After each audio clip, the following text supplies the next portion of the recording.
este cambio? Este cambio está siendo causado por los gases de efecto invernadero.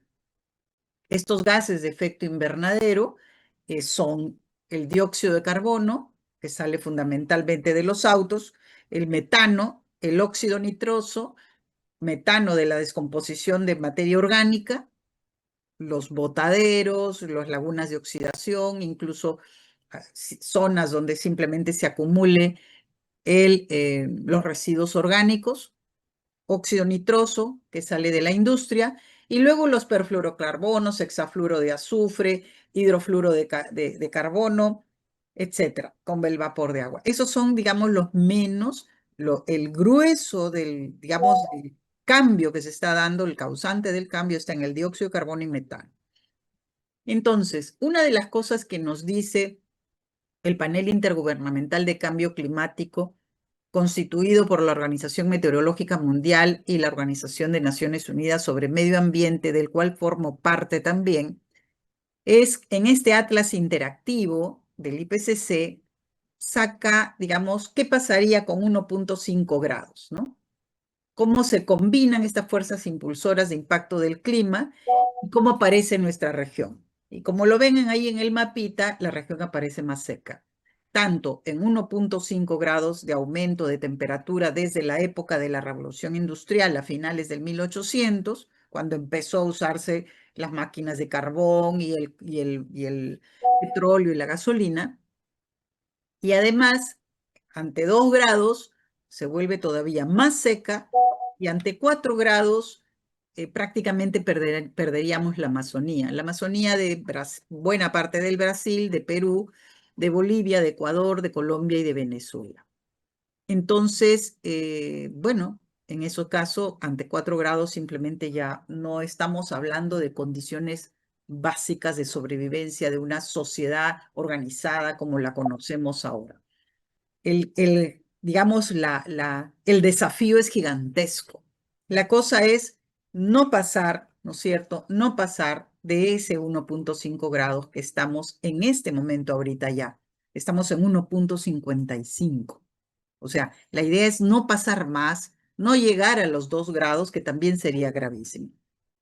El otro elemento es que nos dice también el IPCC, que es un panel de científicos, bueno, yo me dedico mucho a la investigación científica, es de que están cambiando, se están alterando dramáticamente los ciclos del agua, incluyendo inundaciones, sequías, incendios, ciclones, se acordarán del Yaku, y el fenómeno del Niño.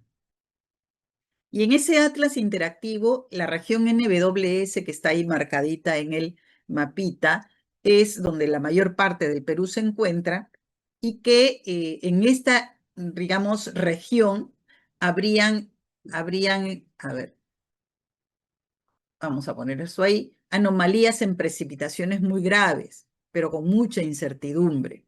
Tanto se podrían presentar picos de lluvia intensa con incrementos de hasta el 400% de la lluvia. Y les recuerdo que en Chiclayo se inunda con 18 milímetros. 30% de la ciudad queda bajo el agua en 20 centímetros hasta 1 metro. Y puede quedarse así por semanas con un fenómeno del Niño. Entonces, estamos hablando de 400% más de esos 18.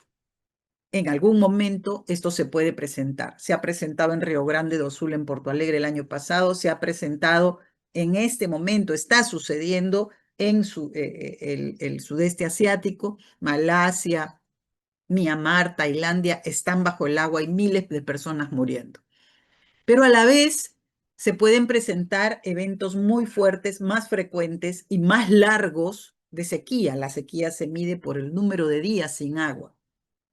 Entonces, que además ya lo hemos visto, ¿no? Así, hemos tenido una sequía descomunal en la Amazonía hace muy pocos meses, que luego se vino acompañado de incendios. Entonces, nosotros no tenemos suficiente investigación. El fenómeno del Niño es un fenómeno que marca estos cambios y por lo tanto hay baja confianza. Ahí está la NWDS. El rojo significa alta confianza en mayor calor o también mayor frío. Luego en lluvias ahí está en casillero blanco porque no se sabe exactamente cuándo ni cómo va a suceder. Y luego en todo lo que es la costa hay alta confianza de aumento del nivel del mar, de mayor erosión costera, de mayor inundación costera, de también acidificación del océano. ¿Por qué? Porque el nivel del mar y la temperatura del aire están subiendo y se están, digamos, poniendo en riesgo entre 160 a 500 millones de personas, con gastos de 12 billones de dólares en costos en infraestructura y que además va a suceder así reduzcamos el aumento de la temperatura a cero el día de mañana. Esto simplemente va a suceder. No sabemos nada más en qué proporción. Si logramos bajar las emisiones, podríamos estar en las líneas celestes. Pero eso significa, si ya en este momento tenemos un aumento del nivel del mar de más o menos 35 centímetros en promedio, pues al 2100 estaríamos en 50, en el mejor de los casos, que no parece ser la realidad, porque hay muchos países que están negando la existencia del cambio climático. Y entonces, lo que se busca es prohibir los combustibles fósiles rápido y para siempre, y se busca, por supuesto, fortalecer la atención a las necesidades humanas. Ahora, entonces, en medio de esto, la ética es la que debe orientar la acción climática justa. La ética es la base del principio de cuidado. O sea, las políticas deben reducir el sufrimiento humano y ecológico. Debemos cuidar a las personas, los territorios, los bienes comunes como una obligación moral, con compasión y protegiendo la vida. Y además, reconociendo la interdependencia que tenemos entre humanos y naturaleza, porque formamos una comunidad de vida, pero también de destino. Bien lo ha dicho el jefe de Seattle en el video que nos han pasado.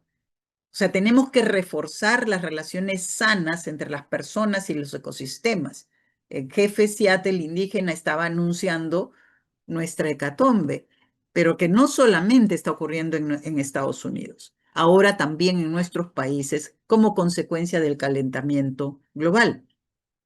Entonces, la diversidad del mundo además es inagotable, hay distintas miradas y saberes, y los indígenas americanos de Norteamérica tienen una visión, pero nuestros indígenas de la Amazonía, de la sierra, tienen otra y tienen la propia. Y esa hay que activarla y buscar que se incorporen las múltiples perspectivas del mundo, porque ninguna teoría puede ser monopolizada, puede ser única.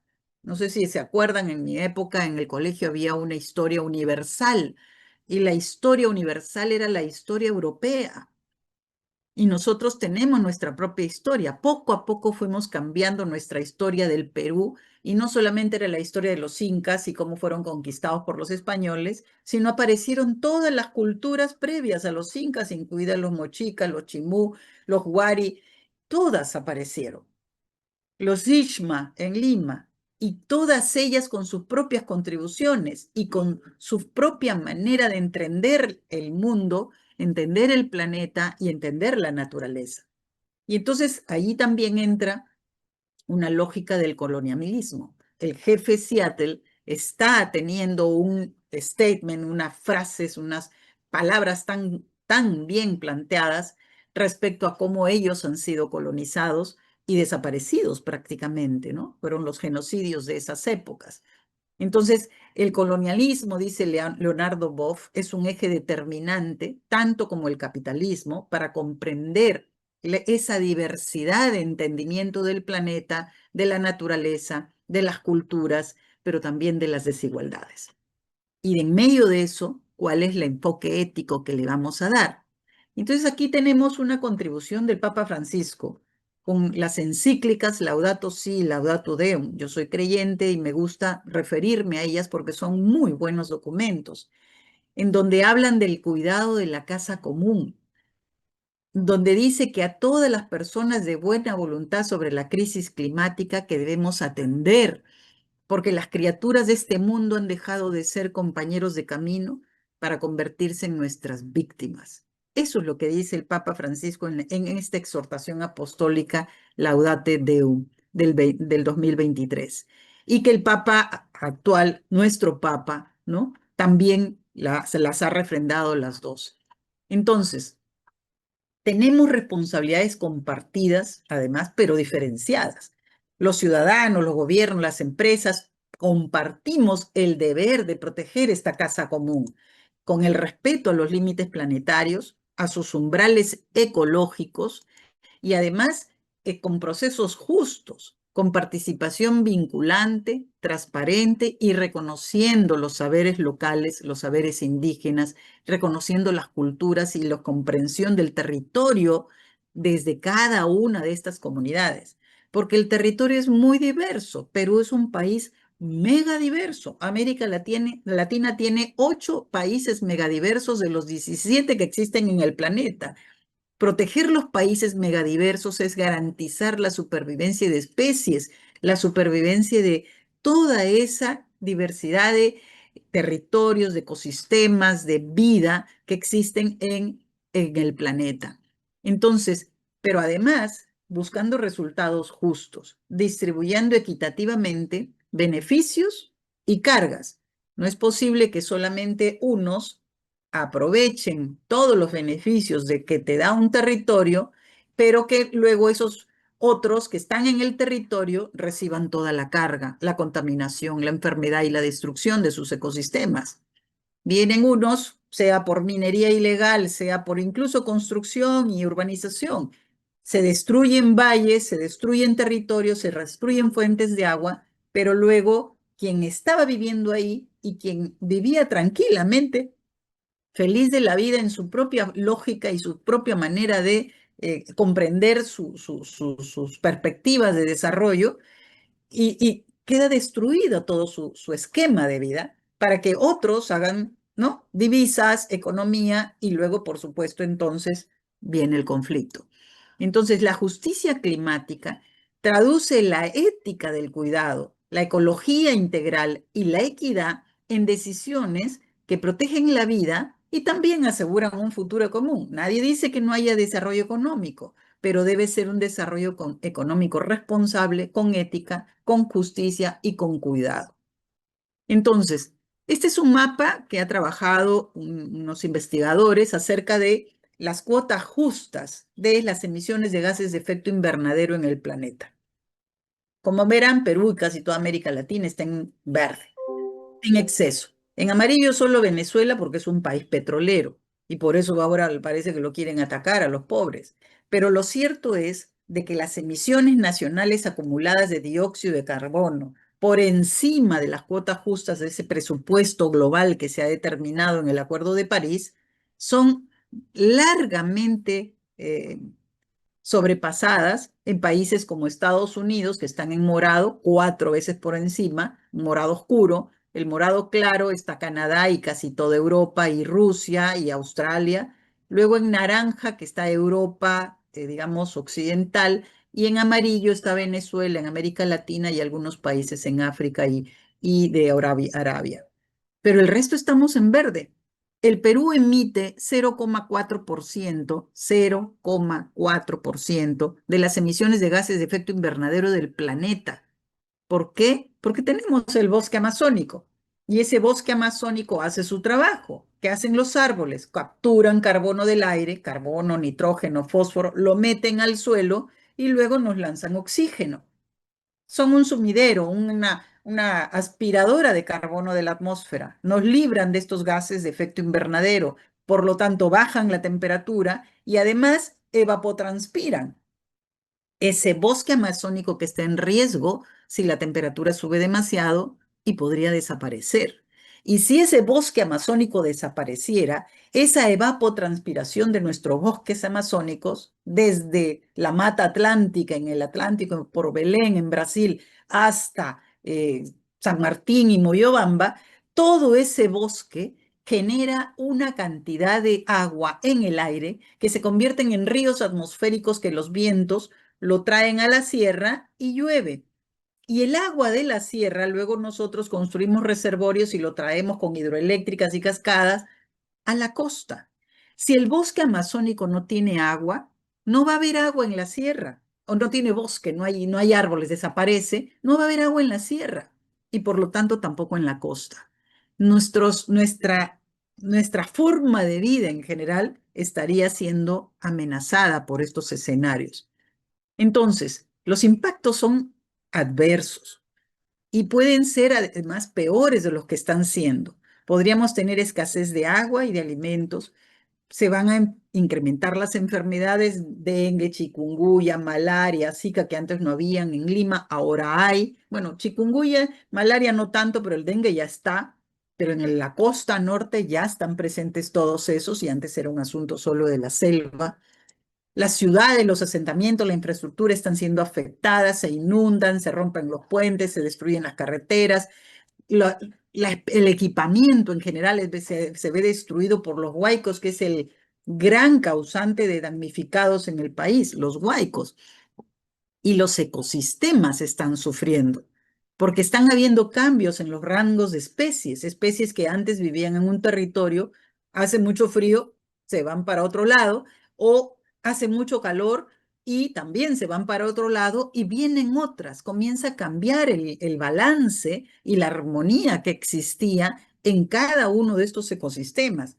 Y al haber, digamos, especies intrusas, a veces estas, digamos, comen demasiado y desaparecen especies. Y al revés, llegan y no tienen que comer y desaparecen ellas mismas por morir, ¿no? O sea, no sobreviven. Entonces, la ética responde al por qué actuar con justicia climática. O sea, la ecología integral en acción está mirando la crisis climática como una crisis de derechos humanos. Es una crisis de derechos, de dignidad. Y además busca que la adaptación, el financiamiento, la mitigación integren las dimensiones ambientales, sociales, económicas, culturales y hasta espirituales. Y para eso entonces y con eso entonces se podrá defender a los pobres y vulnerables, priorizando territorios expuestos a los riesgos y que tienen las menores capacidades. O sea, la tierra se convierte en un sujeto relacional, en donde nos relacionamos con ella al estilo de como lo acaba de decir el jefe de Seattle, y que además debe ser cuidada con justicia intergeneracional, dejando un planeta habitable para quienes vendrán. O sea, este Doctora, le escenario de quedan cuatro... 2 minutos para ir cerrando la ponencia. Bueno, me quedan varios slides más, pero bueno, vamos a intentarlo. Entonces, en medio de esto, ¿qué es la mitigación? La mitigación es reducir emisiones. Tenemos que buscar políticas para reducir las emisiones de gases de efecto invernadero. ¿Y con qué podemos reducir emisiones de la manera más fácil? Con árboles, plantando más vegetación y protegiendo y conservando allí donde ya existen los bosques, donde sea que estén. Cada árbol cuenta, cada árbol nos sirve, cada árbol es importante. Y entonces, el cambio climático es un desafío global que afecta a todos, pero en forma desigual. Y eso sí quisiera ver si me dejan un tiempito terminar esta idea, por lo menos. Porque los desastres climáticos afectan en forma desigual a las personas. Aquellos que están viviendo en los cerros, con casitas así chiquititas, hechas en cartón o en madera, sufren las peores consecuencias y se profundizan las desigualdades ya existentes. En este año nada más, al comienzos de año hasta mayo, habían 40 muertes por los incendios, lluvias y sequías. Solo en Perú, 40 muertes. O sea, constantemente nos vemos afectados, pero los números aparecen, pero son vidas humanas que se pierden por la vulnerabilidad en la que viven. Los casos de neumonía están creciendo. En el 2023 subieron 23%, al 2024 han subido el 26% y este año 25 seguro que ha vuelto a subir. ¿Por qué? Por las olas de frío, porque ahí donde había frío habrá más frío, ahí donde había calor habrá más calor y en el mismo día está cambiando el clima y todos estamos esperando que el clima vuelva a ser como antes y ya no lo es. Entonces, tenemos altas tasas de pobreza e informalidad que aumentan la vulnerabilidad, hay déficit habitacional que aumenta la vulnerabilidad, hay una desigual distribución de infraestructura y también hay ocupación de zonas de riesgo. Entonces, las políticas, planes e intervenciones dirigidas a cambios con enfoque de inclusión social, todas ellas son oportunidades para la adaptación. Y ahí viene lo central para nosotros. En el Perú lo más importante es adaptarnos como un ajuste en los sistemas naturales o humanos que en respuesta a los estímulos climáticos actuales o esperados o a sus impactos, se reduzca el daño causado y que potencie además las oportunidades benéficas. Entonces, cualquier iniciativa, medida para reducir la vulnerabilidad de los sistemas naturales y humanos contra los efectos climáticos actuales o esperados es la adaptación. Y entonces las ciudades necesitan adaptarse, pero las ciudades las hemos construido hace 500 años, 400, 300 años, para un clima distinto, que no cuenta con estrategias de implementación de medidas de adaptación suficiente todavía. Y las pocas en curso no responden a la urgencia ni a la magnitud de los impactos de estos peligros climáticos.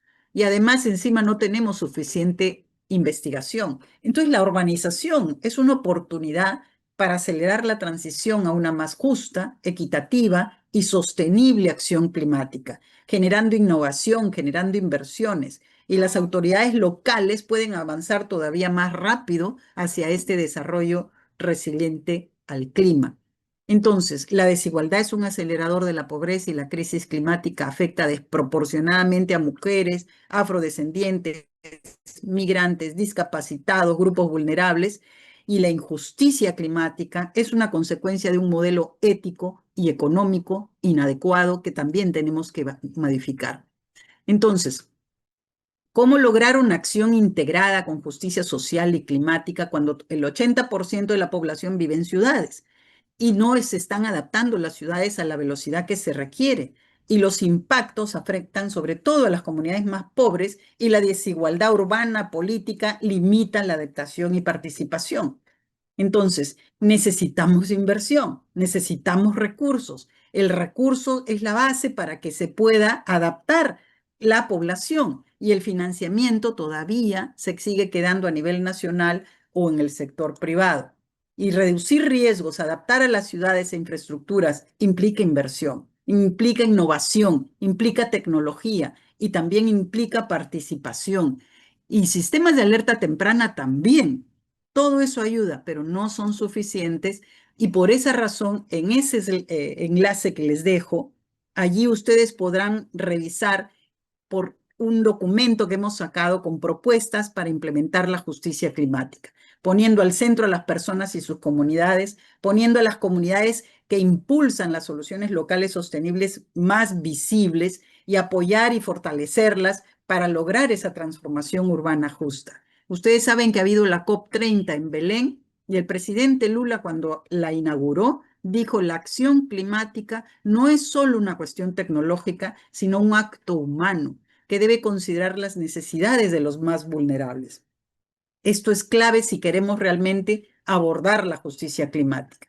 Reconocer la existencia de estas vulnerabilidades, hacer una actividad más distributiva, balanceando desigualdades, reconocer que los procedimientos y los procesos, por ejemplo, de inversión pública, los dejan atrás y los dejan fuera, buscar preocuparnos no solamente por los que estamos ahora, sino también por los que vienen, por nuestros hijos, por nuestros propios nietos, como una justicia intergeneracional, hacer restauración de ecosistemas, hacer restauración de los bosques, restauración de humedales, de las lomas costeras, de las zonas agrícolas, Doctora restaurar la Liliana, vida vamos con el y tiempo. lograr la ecojusticia. Entonces hay que reducir desigualdades y fortalecer los derechos de comunidades más afectadas para promover transiciones justas e inclusivas. Muchas gracias. Muchísimas gracias a la doctora Liliana por su magistral presentación. Ha sido una exposición inspiradora y sólidamente fundamentada que convierte la ciencia en una llamada urgente a la acción. Ahora abrimos el espacio para nuestra sesión de preguntas. Invito a la docente, la magíster Luz Angélica Peralta León, quien tendrá a cargo la moderación de este espacio. Adelante. Muy buenos días con todos, autoridades de la Universidad César Vallejo, doctora Liliana Miranda Sora, buenos días, y estudiantes todos. Vamos a permitir que dos estudiantes puedan levantar su mano. Nos indican de qué escuela provienen, nombre completo y por favor la pregunta que quieran hacerle a la doctora Liliana. Comenzamos con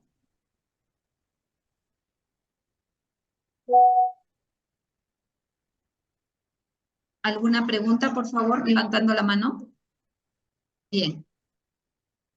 Rocío del Pilar Cubas Lozada.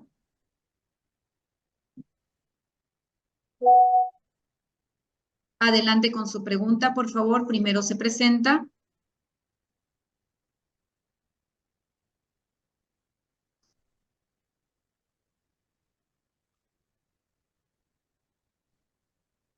Está en mute. Rocío. Tiene que prender el micro. Sí, ya está. Rocío.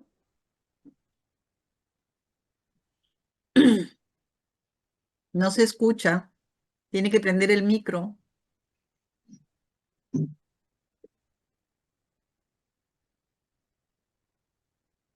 Rocío, adelante.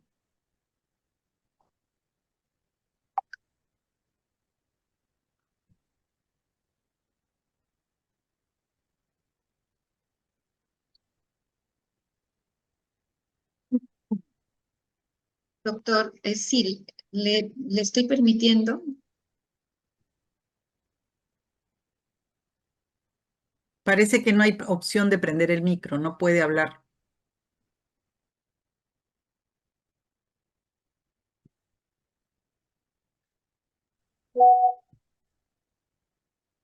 Rocío, ¿podría por favor enviar su pregunta por el chat para poder leerla y presentarle a la doctora Rocío del Pilar?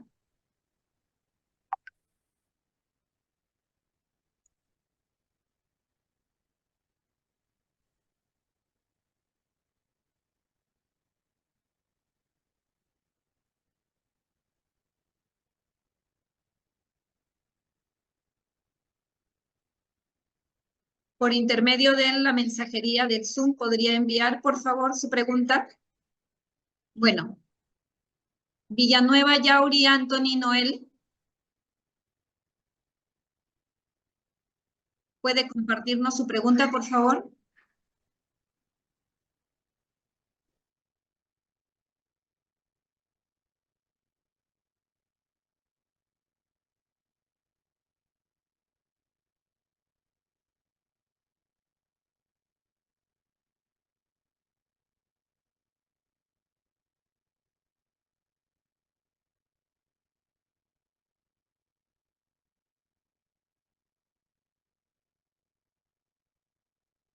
Estefano Adrián Fernández Loaiza, ¿podría por favor enviar su pregunta por el Zoom para poder compartirle a la doctora?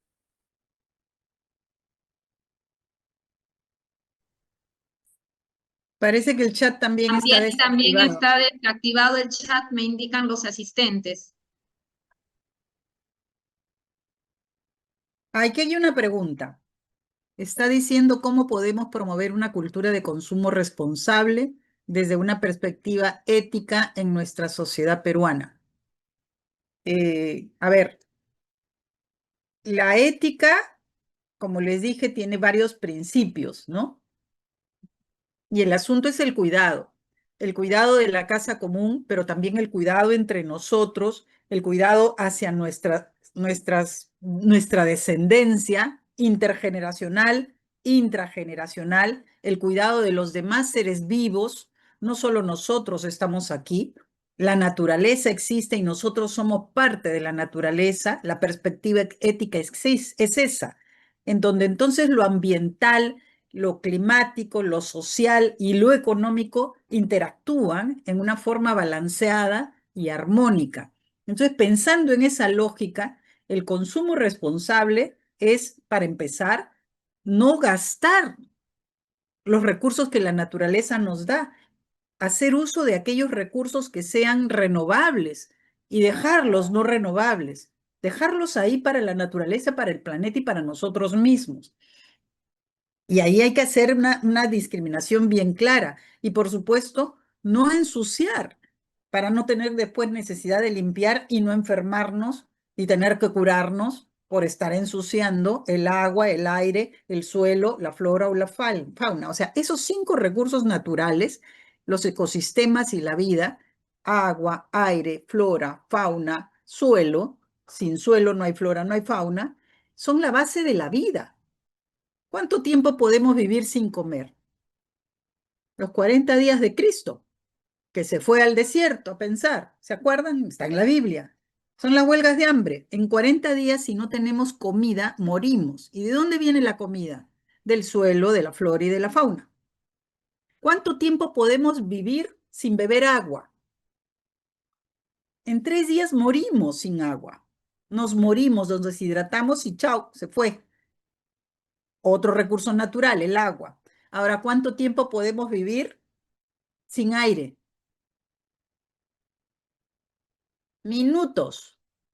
Entonces, agua, aire, flora, fauna, suelo, los recursos naturales, base del ecosistema, son base de la vida, de nuestra vida misma y de todos los demás seres vivos.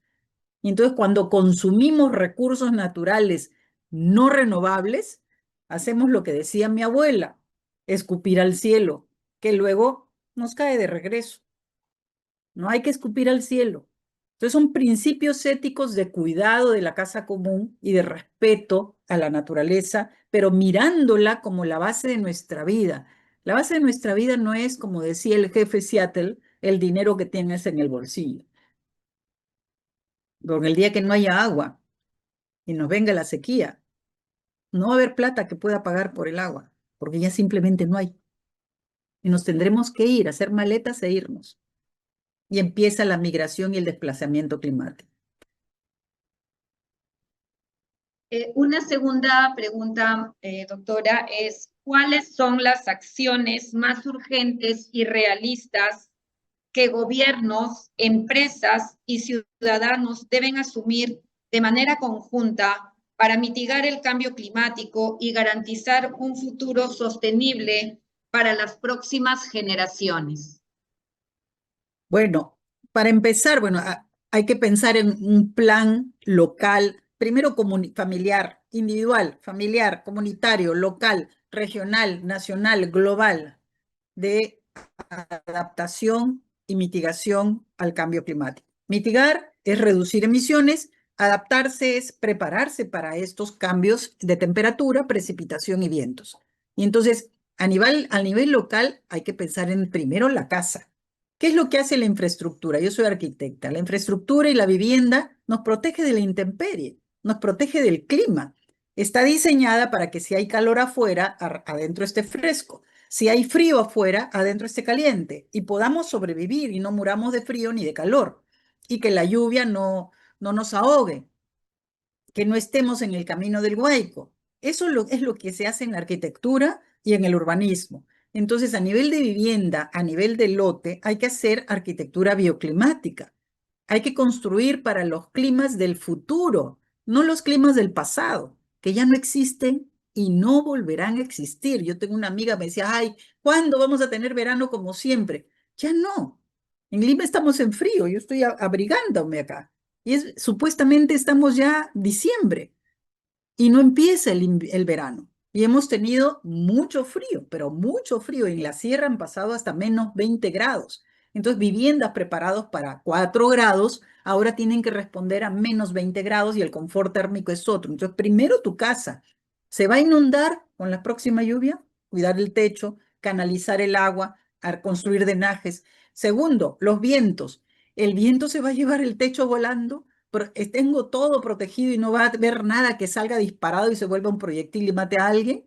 Dice, tercero, la temperatura. Tenemos que responder a esos 3 elementos, cambios en la temperatura, precipitación y vientos, a nivel de vivienda, a nivel de barrio, a nivel de la escuela, del centro de salud y también de la ciudad. Entonces, a nivel de la región, ya son otras acciones y cada uno desde su competencia, pero sin plata no se va a poder hacer nada.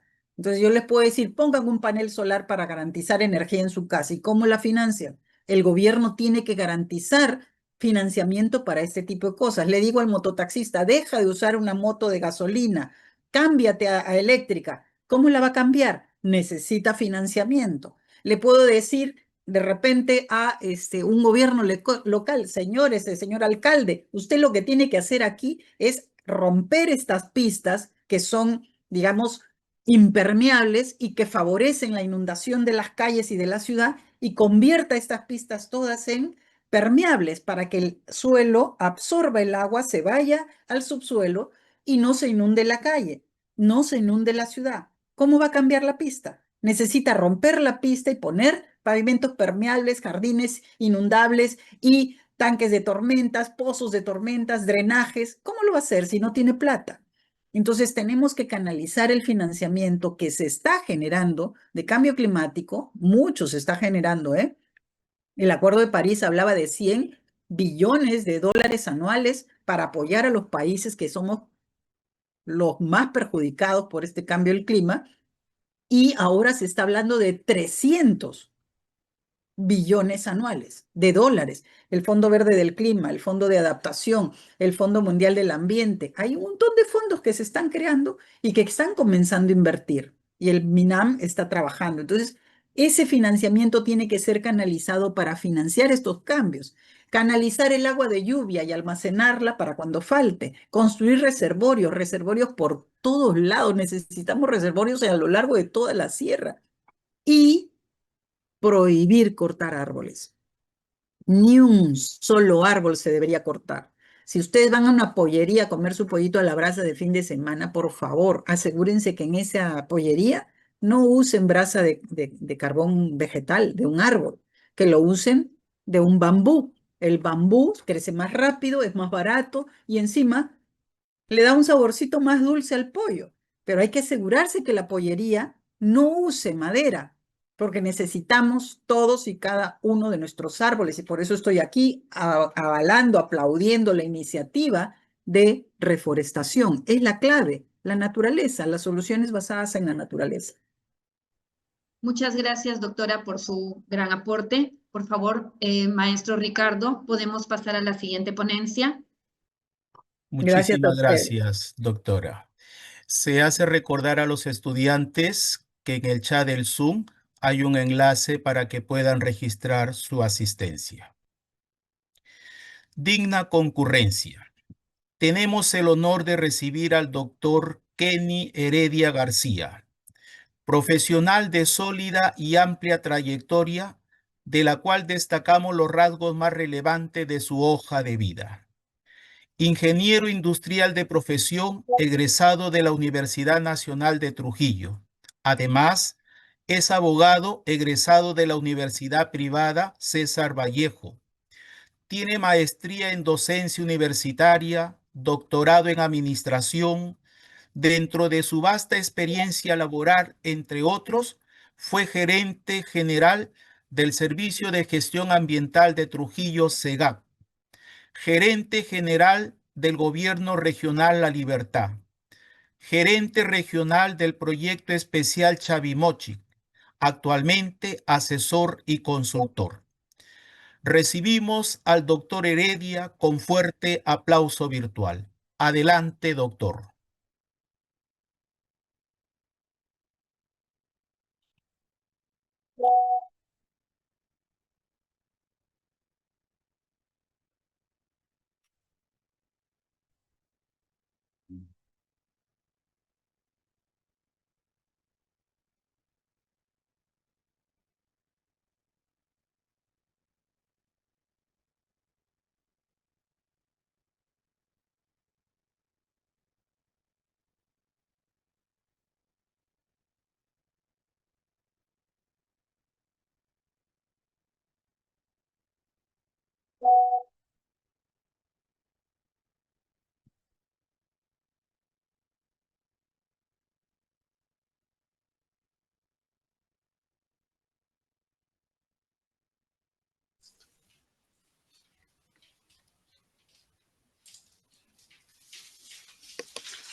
Buenas tardes, ¿ya me escuchan?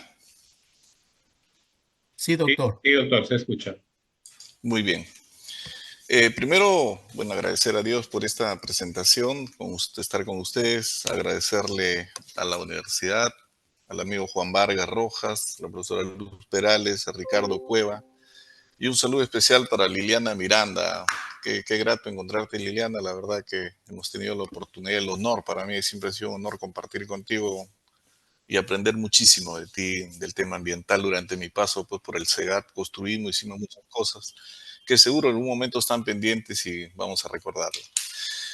Bien, bueno, la parte que me toca a mí es más que todo de la ética verde. Ya quien me ha precedido también ha tocado bastante este tema. Y el título, bueno, dice pues siembra de árboles como acción formativa de valores, ¿no? Yo quiero expresar una idea central y referir que sembrar un árbol no es un acto ambiental, la verdad, es un acto ético. Y una idea clave es sembrar un árbol es asumir responsabilidad por la vida, por la ciudad y las generaciones futuras. Lo que hablaba Liliana, la justicia intergeneracional. O sea, sembrar un árbol no es solamente decir, oye, es un acto ambiental para, bueno, hacer algún programa o algún proyecto, no, simplemente es pensar en las futuras generaciones que le estamos dando, por lo menos ya Liliana lo ha explicado la importancia de un árbol, y eso estamos asegurándolo para las futuras generaciones, ¿no? ¿Por qué hablar de ética al sembrar árboles? Porque un árbol representa vida y futuro. Porque los beneficios no son inmediatos, son para otros y son para el futuro, como ya lo expresaron, para las futuras generaciones, y asegurar pues un ambiente más sostenible, más ideal para las futuras generaciones como son nuestros hijos, nuestros nietos, ¿no? Porque implica cuidado, compromiso y responsabilidad. Entonces aquí quiero un poquito, implica pues cuidado, compromiso. Y a veces definitivamente pues no asumimos ese compromiso. Yo mi experiencia por el sector público, he podido comprobar que no existe ni compromiso, ni responsabilidad, ni educación ambiental, ni siquiera compromiso tributario con la población. Imagínense, yo recuerdo el año 2009, 2014 que fui gerente del SEGAT. Fuimos considerados modestamente como una de las ciudades más limpias y más verdes del Perú, ¿no? En ese momento llegamos a alcanzar en el tema de áreas verdes 4.84 metros cuadrados de área verde por habitante, cuando la Organización Mundial de la Salud estimaba que eran 9. O sea, estábamos casi en la mitad. ¿Y esto por qué? Porque se logró crear una especie de conciencia, de compromiso con la población. A mí me encantaba ver cómo las personas de la tercera edad en las diferentes urbanizaciones de la ciudad cuidaban las áreas verdes, que los perros no estropeen las áreas verdes, que cada persona que lleve su perrito al parque pues lleve su bolsita, y que ellos cortaban con su tijerita y que estaban pendientes del riego, el compromiso. Entonces yo creo que de algún modo se hizo algo, pero luego posteriormente pues este compromiso a veces fue disminuyendo, no fue sostenible. Bueno, vinieron otras autoridades y eso es lo malo que pasa en el sector público, ¿no? Yo siempre he luchado y siempre he peleado, y a veces las veces que he tenido de estar al frente del ocasional ministro del Ambiente, le plantea por qué no hacemos políticas públicas con respecto al mantenimiento de las áreas verdes y con respecto al servicio de limpieza pública, ¿no? Porque puede venir, nosotros, por ejemplo, teníamos como eje temático de política de gestión el tema ambiental, o sea, la política durante la época que yo fui gerente, el alcalde había establecido como política municipal que el tema ambiental esté transversal en todas las gerencias. Entonces hubo pues un trabajo no solamente con nosotros como SEGAT, sino con todas las gerencias. Porque crea conciencia y pertenencia en la comunidad, eso es cierto, ¿no? Crea conciencia y permanencia en la comunidad, pero esa vez esa conciencia nosotros, yo la verdad que andaba medio molesto, enojado, porque mira, a pesar de que los datos que teníamos como ciudad, habíamos sido elegidos por el programa del BID, de Ciudades Sostenibles, fuimos elegidos para participar en tema ambiental y en tema de transporte.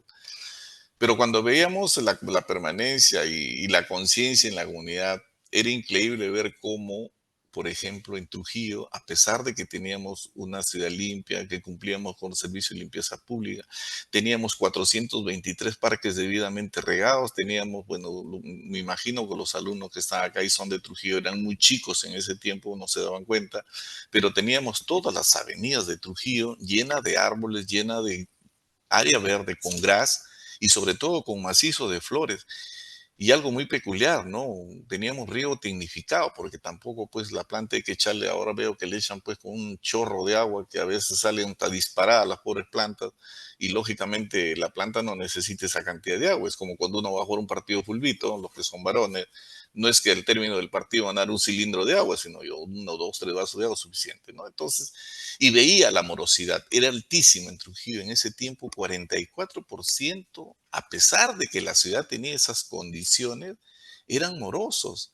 Y no voy a hablar que eran morosos pues de las zonas del continuo urbano, sino había pues de urbanización de los que son de Trujillo. Liliana, para que entienda, pues, había morosos acá, por ejemplo, como decir acá en San Andrés, que es una oración que vive gente de clase media, en La Merced, esto es como decir La Molina en Lima. Entonces, algo era contraproducente, porque ¿dónde está la conciencia, el esfuerzo de la municipalidad? ¿Y dónde está la conciencia del vecino de que lo único que le pedimos es que él aporte con su, porque este es el servicio de áreas verdes es una contraprestación de servicios, ¿no?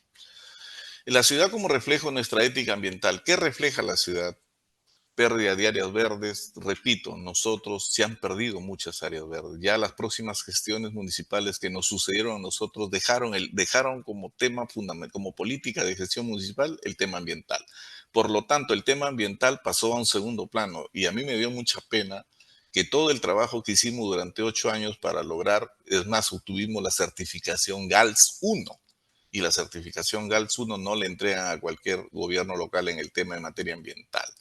Daño internacional negligente de árboles jóvenes, pues, no hubo el cuidado respectivo. Basura en zonas verdes, ¿no? Ya lo dijo Liliana, por ejemplo, la basura. Y es más, no solamente la presencia de estos basurales encima de las áreas verdes, sino también la quema constante de esta basura. Y esta quema constante produce pues un gas de efecto invernadero llamado el metano, que es 21 veces más mortífero pues que el monóxido de carbono, ¿no? Escasa cultura tributaria, eso es lo que yo le estaba refiriendo. Yo me iba al SAT a ver y la morosidad cómo estaba. No podía ser que, o sea, si el 44% aún teniendo la ciudad verde y limpia puede existir en una ciudad. Significaba que de 100 trujillanos, 44, a pesar de que estaba la ciudad limpia y verde, entonces eran morosos, no eran contribuyentes eficientes, ¿no? Entonces, por lo tanto, la ética tributaria, la ética ambiental, la ética verde estaba pues sobrando ahí, ¿no? Falta de corresponsabilidad ciudadana. Si bien es cierto, la autoridad municipal se puede comprometer en hacer las estrategias que ya nos sugirió Liliana para mejorar, para mitigar los efectos del cambio climático, que significa reforestar. Yo peleaba mucho cuando estaba en el gobierno regional. Yo, bueno, cuando he sido gerente de Chavimochi, había algunos terrenos, o era gerente del parque industrial, había algunos terrenos que se les había dado en cesión de uso y ellos tenían el compromiso de sembrar 10,000 árboles por año, porque, bueno, eran los que producían estos árboles. Entonces yo decía, oye, ¿y dónde está tu compromiso? Si bien es cierto, el gobierno regional ha hecho un esfuerzo en darte este espacio físico, ¿dónde está tu contribución? Entonces, esa corresponsabilidad ciudadana a veces está muy lejana, ¿no? O sea, el ciudadano piensa, imagines que yo a veces salía a supervisar cuando me inicié en el SEA, también he sido gerente de limpieza pública, y veía que la gente pues tiraba, fumaba su cigarro, lo tiraba por la ventana, comía un vasito, cualquier cosa, un chocolatito y todo. Entonces un día le digo a una señora de un carro, pues un carro que no era cualquier carro, le digo, señora, disculpe, ¿por usted por qué tira el? Dice, para eso yo pago, para eso están los gobiernos. No, señora, usted no paga para eso, usted paga para recogerle los residuos sólidos que genera en su calle y para regalarle las áreas verdes que llega a su domicilio, no para que usted esté tirando la basura en la calle. No, me dijo, para eso pagamos. Entonces digo, esa falta de corresponsabilidad, la verdad que sí deja mucho que desear, ¿no? Falta de cultura y ética ambiental, eso es lo que decía, cuando falta ética ambiental sucede la naturaleza es de nadie, o sea, todo el mundo piensa que puede hacer con la naturaleza lo que, y eso vemos, la gente misiona en la vía pública, quema, contamina, oye, que hay una yunza, vamos a cortar el árbol porque esa es mi tradición de mi pueblo, total, los árboles, hoy en día le digo, los árboles no son de usted, me dijo, oye, los árboles son de la municipalidad, pues nosotros administramos las áreas verdes. No, pero yo vivo al frente de esta casa, sí señor, usted es dueño de la puerta de su casa hacia adentro, esto es vía pública y el árbol que está acá, no porque está al frente de su casa es suyo. No, yo lo puedo cortar, un momentito, señor, lo vamos a sancionar. La naturaleza, la municipalidad lo debe hacer todo. O sea, el ciudadano piensa que la municipalidad está en la obligación de hacer todo, es cierto. Tiene competencias municipales para el tema de los residuos sólidos, para el tema del mantenimiento de las áreas verdes, pero lo que no entiende la población, que esta es una contraprestación de un servicio. La municipalidad hace su trabajo, pero el ciudadano tiene la obligación de contribuir a esta contraprestación del servicio para que ese servicio sea sostenible, si no de la municipalidad, ¿con qué va a pagar a los trabajadores? ¿Con qué va a comprar el combustible para las cisternas que riegan? Entonces, si no pagan, el servicio se vuelve eficiente y lógicamente la población se ve afectada, se afea la ciudad, se contamina y no contribuimos nada, porque no se olvide, ya lo dijo Liliana, los árboles, por ejemplo, contribuyen a la captación del monóxido de carbono y nos liberan pues el oxígeno que tanto necesitamos. Dice, si se malogra, que lo arreglen otros. O sea, nadie tiene la iniciativa, esa conciencia. Mensaje, la calidad de nuestra ciudad refleja la calidad de nuestros valores, ¿no? Valores que desarrollan en la siembra de árboles de forma normal, ¿no? Ingeniero, disculpe, ¿puede pasar su diapositiva? Solo estamos mirando la diapositiva inicial. A ver, Ingeniero perdón. Penny, por favor. Sí. Ya, gracias. Ahí, así, de esa manera. Ahí sí lo ven. Sí, ahora sí, paralelo, vemos a lo que usted está explicando. Gracias. Ah, ya, caramba, disculpen. Entonces tenemos acá, ya estamos. Valores que se desarrollan, tenemos responsabilidad. El árbol necesita hacerle un seguimiento, es cierto. Es más, yo decía que al árbol debemos hacerle una especie de, así como uno tiene una historia clínica para saber, porque claro, el árbol tiene una vida, un inicio y un final. Entonces, si no le haces una partida, como dice, un registro, de acá a 20, 30 años, un muelle hawaiano, qué sé yo, debes saber cuándo debes cortarlo o cuándo debes talarlo, porque el árbol es como la persona, no puede estar muy frondoso del parte donde crece hacia arriba, pero la raíz ya está muy y se puede caer, ¿no? También se genera solidaridad porque beneficia a todos, incluso a desconocidos, genera el valor del humildad, reconoce que dependemos de la naturaleza, ya lo dijeron, dependemos definitivamente de estos cambios climáticos que nosotros hemos generado y a veces nos están perturbando pues nuestra salud y todo este cambio de estaciones que a veces ya no sabemos qué hacer, ¿no? Paciencia y perseverancia, el crecimiento, bueno, eso toma tiempo seguir creando una conciencia y qué bueno que la universidad esté formando a los alumnos con valores y valores de conciencia ambiental para que este modelo económico que nosotros tenemos por lo menos sea más asequible y permisible para también hacer esta innovación. También genera una ciudadanía activa. La ciudadanía activa se desprende cuidando la ciudad, no solo viviéndola, ¿no? Entonces el ciudadano tiene que comprometerse, tiene que también ser parte de este proceso de mejora. El árbol es un aula viva de formación humana. Un árbol puede enseñar más que un libro. ¿Cuándo? Se planta con intención. ¿Cuál es la intención formativa, por ejemplo, de sembrar un árbol? No solamente es ir a cumplir una tarea o como parte de un curso, sino desarrollar y pensarle que lo que está sembrando ahora de repente él no lo vea, pero para las futuras generaciones va a ser de mucha utilidad. Y no solamente para las futuras generaciones, sino para el medio ambiente, ¿no? Porque cumple su función importantísima. Se cuida con constancia, esa es la perseverancia de cuidarlo, por eso yo cuando estaba en el SEGAI hacía campaña de siembra de árbol, hacía que cada árbol tenga un padrino, y escogí un niño, ¿no? Porque los niños a veces se emocionaban, y para que él sepa, yo voy a venir, le digo, de acá a unos años, entonces, y he regresado unos años a los árboles más medianos, grandes, y el niño encantado, porque prácticamente es su árbol que él ha cuidado, ¿no? Se observa su proceso, hay que subir este proceso, que hay que desarrollarlo con la tecnología, que nos explica a veces los amigos del SEGAT, explican a la población, no es cuestión de echarle agua todos los días, de repente abonarlo, una cosa, y la poda, a veces el ciudadano quiere hacerle la poda del árbol, esto es como la peluca no te puede hacer cualquiera, ¿no? Y hay ciertos tipos de árboles que son más complejas, su formación de sus ramas y sus hojas, no le puede hacer cualquiera, hay podas severas que a veces lastiman al árbol, ¿no? Se convierte en un símbolo. La frase clave sería: cada árbol sembrado es un valor sembrado, ¿no?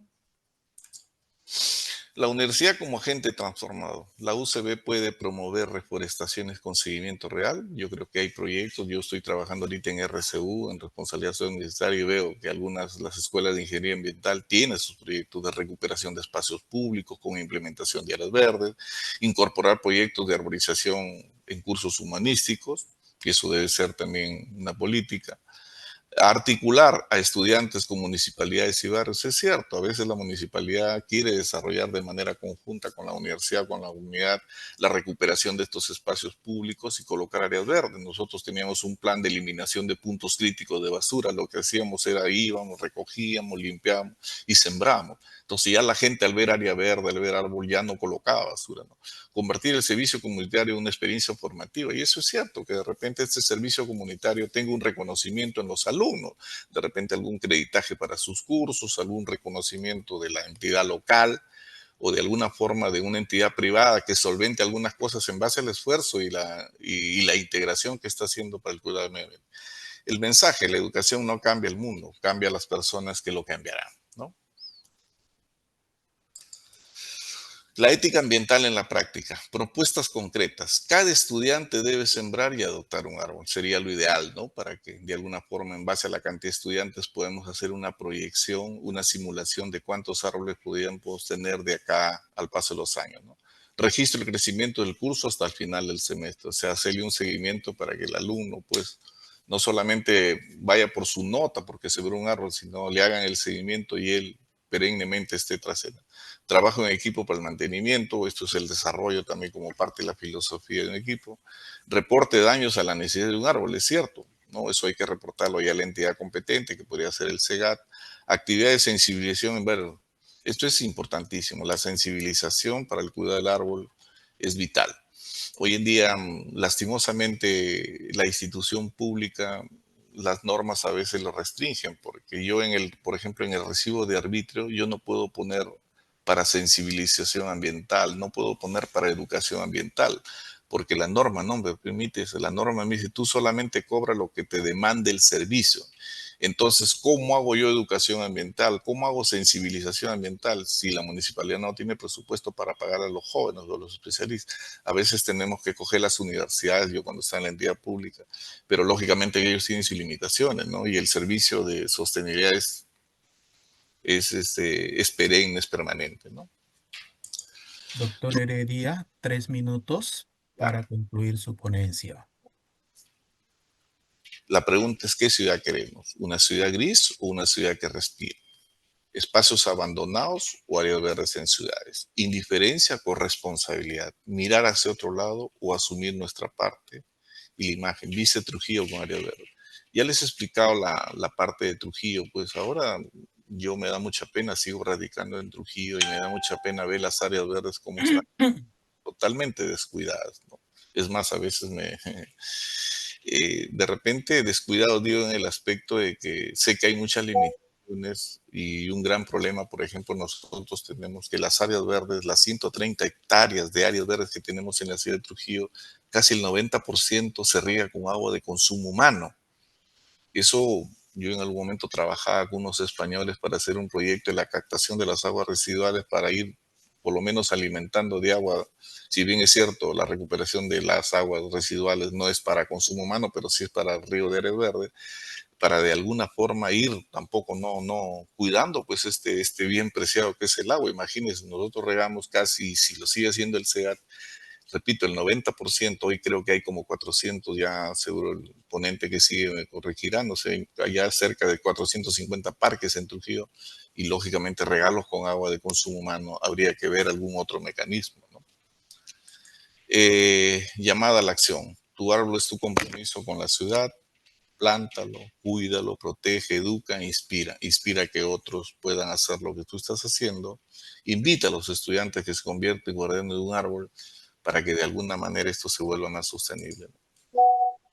Quien siembra un árbol, dice, siembra vida. Quien siembra valores y siembra esperanza. Un agradecimiento y las que ustedes estimen pertinentes. Muchas gracias. Agradecemos al doctor Heredia por su perspicaz presentación. Su experiencia desde la gerencia del SEGAC nos clarificó la relación entre las políticas públicas y la siembra de árboles. Nos queda claro que la ética verde no es solo plantar, sino también participar en la gestión y fiscalización. Ahora brindamos el espacio para nuestra sesión de preguntas.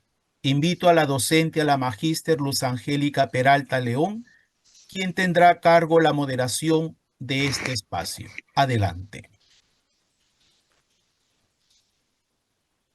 Muy bien, muchísimas gracias, maestro Ricardo.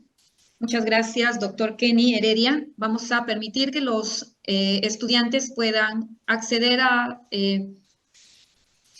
generar sus preguntas al doctor Heredia. Pueden levantar la mano. Ya tenemos, me parece, activado el chat. Cabeza Herrera, ¿puede comentar su pregunta, por favor, en el chat para poder leerla?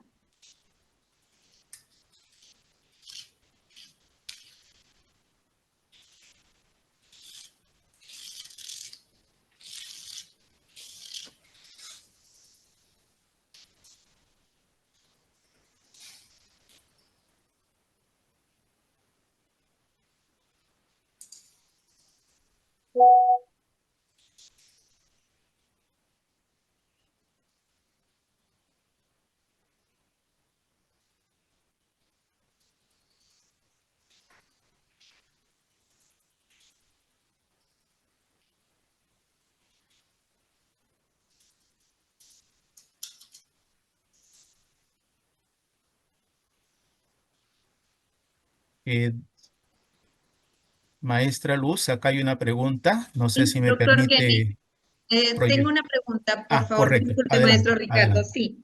Maestro adelante. Kenny, buenos días. ¿De qué manera la siembra de árboles y el compromiso con su seguimiento contribuyen al desarrollo de valores formativos en los estudiantes, particularmente en lo referente a la responsabilidad ecológica, la comprensión de nuestra interdependencia con la naturaleza y la construcción de ciudadanía sostenible? Muy bien, Gracias. interesante pregunta. Yo creo que hemos hablado que la corresponsabilidad es un mecanismo.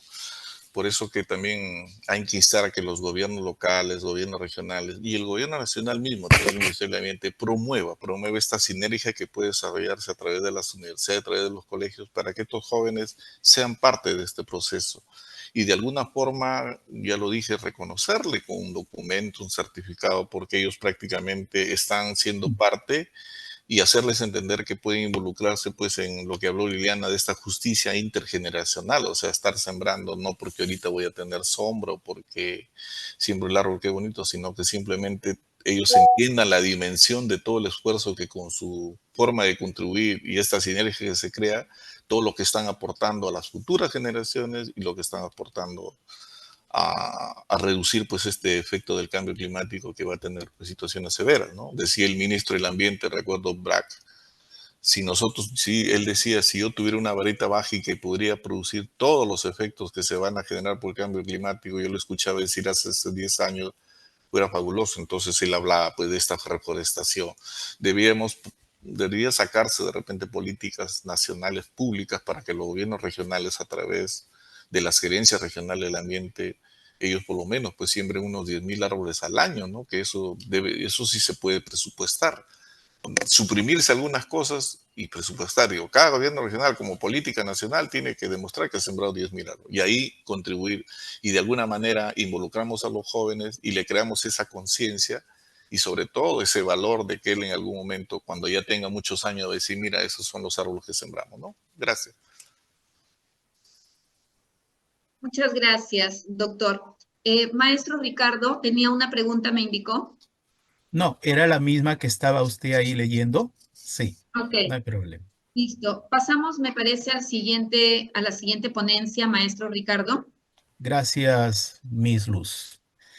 A continuación, tengo el gusto de presentar al tercer ponente, al ingeniero Paul Huánuco Díaz, actual supervisor del Jardín Botánico de Trujillo, SEGAP, profesional de sólida y amplia trayectoria, de la cual destacamos algunos rasgos de su hoja de vida.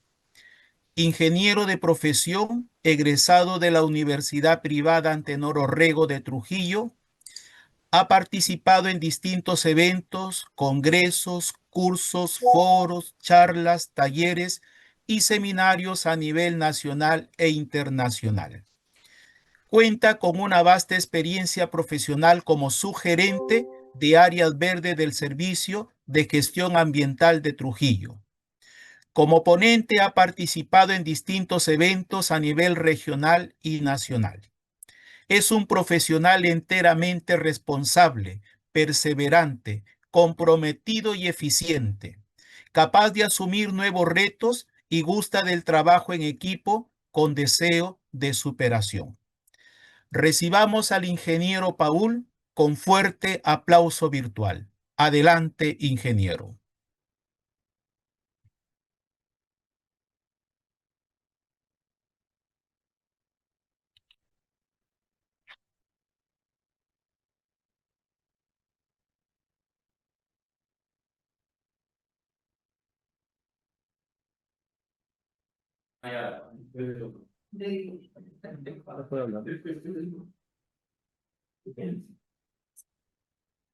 Muy buenos días a todos los que organizan esta conferencia de ética verde de la Universidad César Vallejo.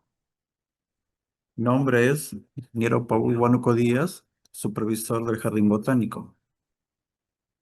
Vamos a hablar sobre la arboricultura acá en lo que es Trujillo, ¿no?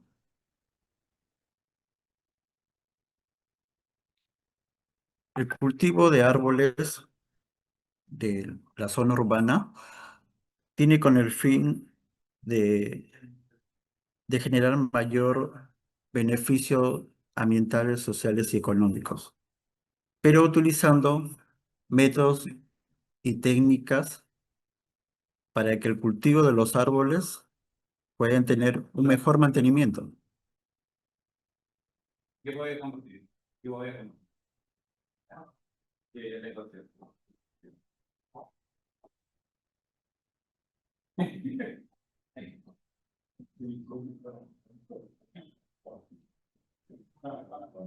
Bueno, uno de los principales para arborizar en la ciudad, tenemos que seleccionar del inicio los mejores plantines de árboles para poder reconocer cuáles van a salir a campo y cuáles se va a descartar, ¿no? No sé, no puedo visualizarla.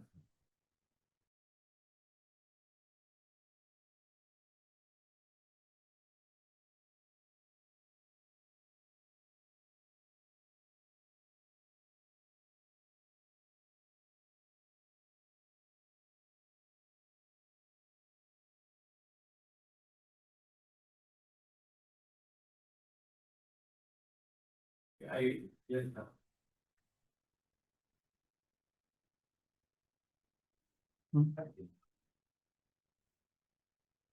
Como acá hablaba de la conferencia de acá de arborización, segunda parte,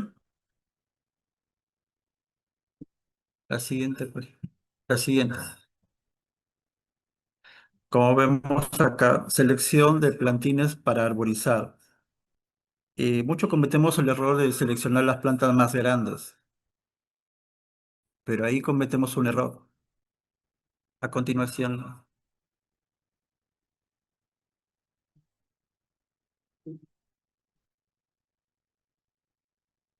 como ven acá la figura del lado izquierdo, bueno, la mayoría siempre va a escoger plantas grandes, vigorosas, de vivero, pero lo que no sabe que cuenta con un problema de raíces.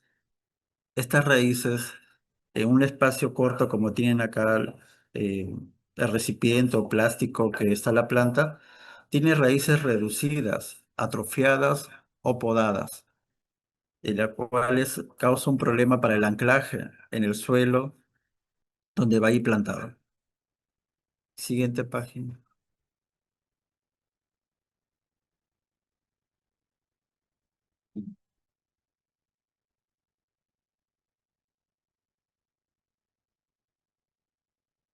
Este es el problema que causa. Anterior, por favor.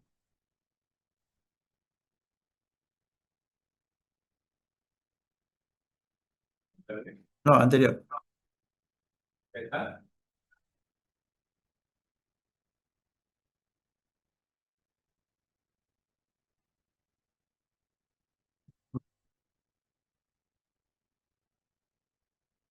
Es una anterior.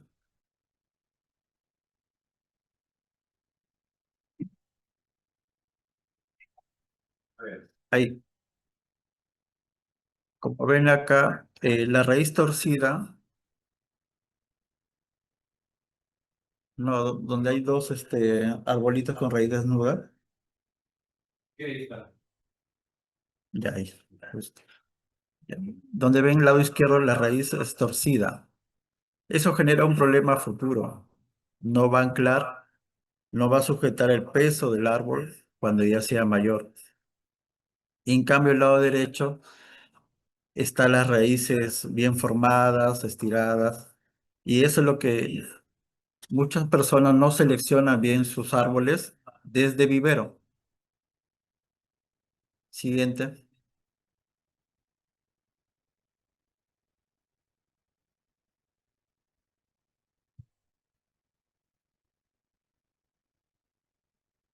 La foto del lado derecho es un problema de raíces donde ya desde vivero viene con ese problema, ¿no?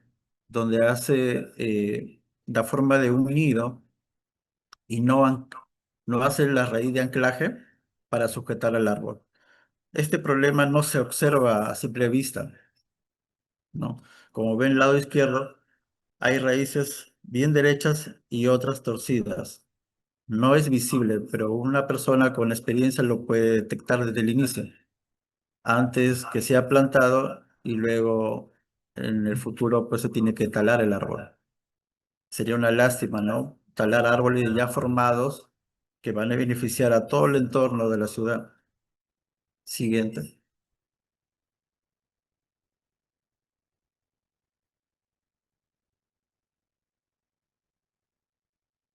El lado izquierdo ven raíces que está todo torcido, formado, quizás lo que estuvo en la bolsa o recipiente de plástico, de las cuales este va a generar muchos problemas fitosanitarios y problemas de anclaje. En el lado derecho vemos raíces uniformes, estiradas, derechas y va a tener un buen anclaje. Esa de la selección es principal de vivero. Siguiente.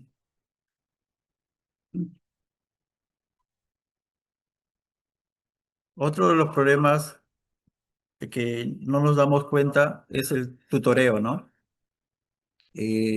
Por la velocidad del viento en la ciudad, hay muchos árboles, al no tener un tutor, crecen torcidos, pasando el tiempo genera un problema que sale el tronco principal a la pista, al camino del peatón por la vereda, y esto va a generar una tala de árboles. Entonces, para evitar, desde el inicio del plantín, hay que colocar un tutor, ¿no? Siguiente.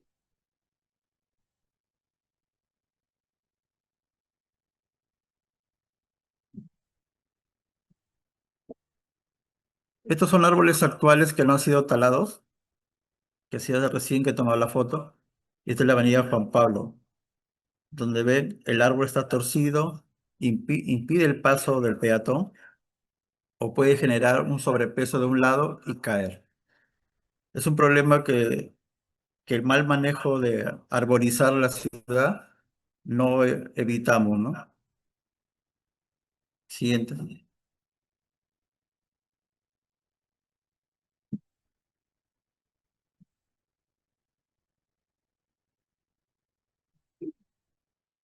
Otra clave más de arborizar, debemos tener el distanciamiento.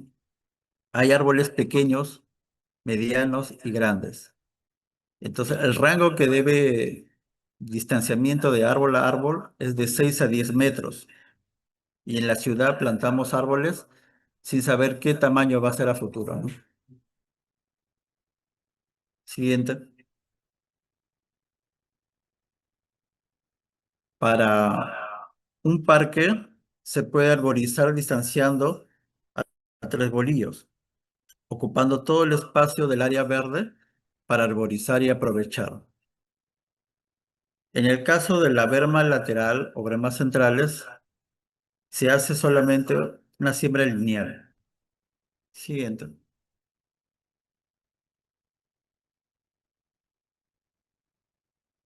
En el lado de la foto derecha es la berma lateral de la avenida Juan Pablo, un estrecho área verde donde va arbustos o árboles pequeños.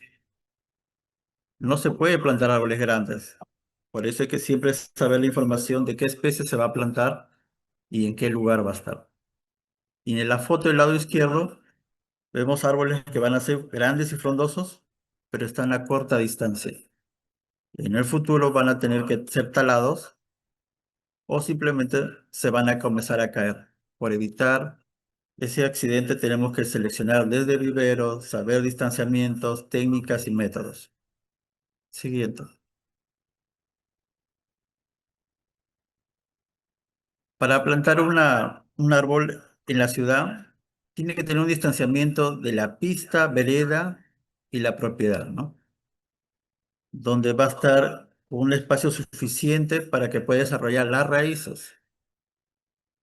Muchos plantan en un espacio muy corto donde las raíces no anclajan y llega a caer por el peso, el viento y la mala selección de la especie. Siguiente.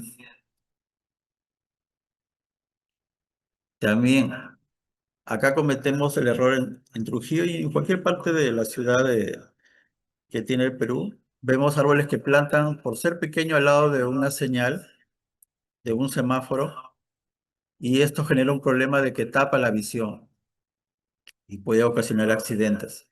Por eso tienen que saber a qué distanciamiento se planta un árbol, ya que pequeño no se nota, pero pasando los años llega un gran tamaño que la rama va a tapar. Siguiente.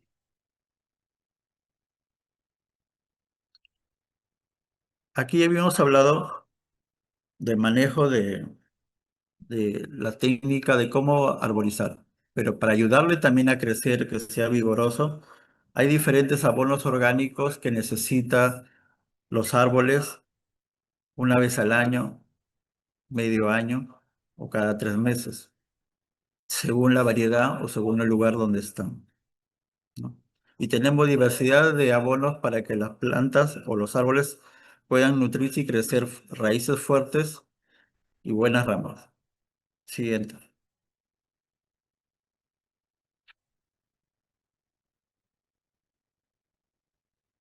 Otra técnica más de arborizar, cuando no contamos con la fuente hídrica, y debemos apoyarlo al árbol con este método. Hacer el acolchado que se va en la base del árbol, donde va a ayudar a retener la humedad. Entonces,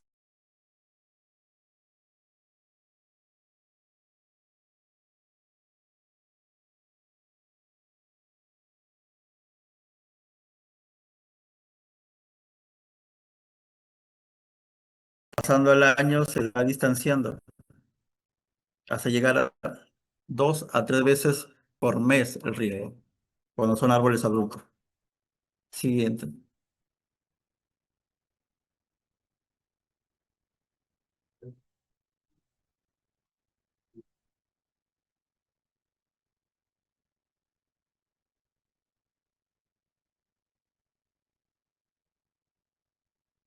Aquí vemos un problema y un beneficio.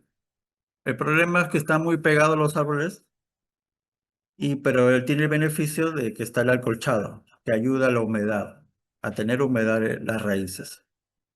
Entonces, tenemos que saber seleccionar la especie, distanciar los árboles en la siembra y el acolchado que va a ayudar a que retenga humedad. Siguiente.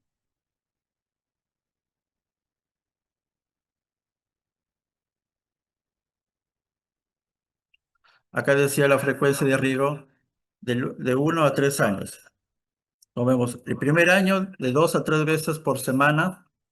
Pasando el año, se va distanciando una vez por semana, que sería 4 veces al mes. Y pasando los 3 años, ya sería 2 a 3 veces por mes. Siguiente.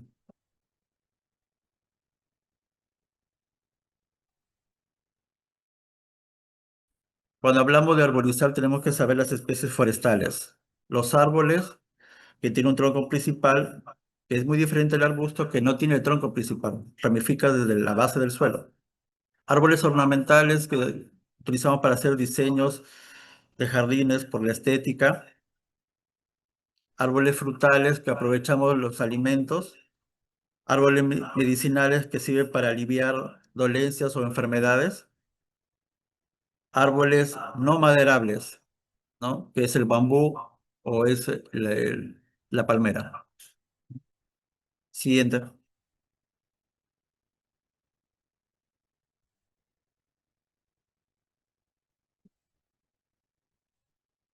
Ahí vemos la diferencia de especies forestales. Un árbol tiene un tronco principal desde el suelo y ramifica a una cierta altura. El arbusto no tiene tronco principal y ramifica desde el suelo y es pequeño. Y los que son herbáceas, las que son herbáceas no tienen no tronco ni tiene ramas, solo tiene tallos verdes, ¿no? Que son la mayoría de especies de flores, pasto, ¿no? Siguiente. Ahí vemos la diferencia de un árbol maderable y no maderable. Como vemos del lado izquierdo, es el árbol leñoso que tiene ramas y una copa, un frondoso follaje. El lado derecho es la palmera que tiene su tronco principal, pero no tiene ramas y el tronco no es leñoso, ¿no? Esa es la gran diferencia de los dos árboles, uno maderable y el otro no. Siguiente. También hay que recordar que cuando sembramos árboles hay que hacer un inventario. ¿Qué especies forestales tenemos en la ciudad? Y colocar una placa o un cartel, ¿no? Siguiente. Colocamos el cartel como se ve ahí para identificar las especies para el público, para que vean qué especie estamos sembrando y qué beneficios trae. Siguiente. También, cuando seleccionamos especies de árboles forestales, hay que seleccionar de acuerdo a qué queremos sembrar. Según por paisajismo, muchos desean colores, ¿no? Contraste de colores en las avenidas, en los parques, en las bermas laterales de las propiedades, ¿no? Y hay diversidad de árboles que tienen flores por estación. Siguiente. Aquí vemos diversidad de árboles que tienen flores, pero todos los árboles que tienen flores, la gran mayoría son caducifolios. ¿Qué quiere decir? Que en estaciones de calor va a estar con flores, pero en estaciones de frío va a caer todas las hojas y flores y solamente van a estar ramas. Entonces, esos son caducifolios. Y los que no son caducifolios son los que tienen hoja perenne, como el pino, el ficus, ¿no? Siguiente. Entonces, para seleccionar una especie también tenemos que saber qué árboles plantamos según si es caducifolio o no caducifolio. Por, por temas ambientales, tiene que ser no caducifolio. Y por temas paisajísticos, por el color de las flores, tiene que ser caducifolio. Entonces, ahí hay un problema. ¿Vamos por lo estético y colorido o vamos por temas ambientales, ¿no? Entonces, hay que ver qué necesidad tiene la población o ambas. Puede ser en la avenida que tiene bermas centrales y bermas laterales y hacer un contraste de especies. Siguiente.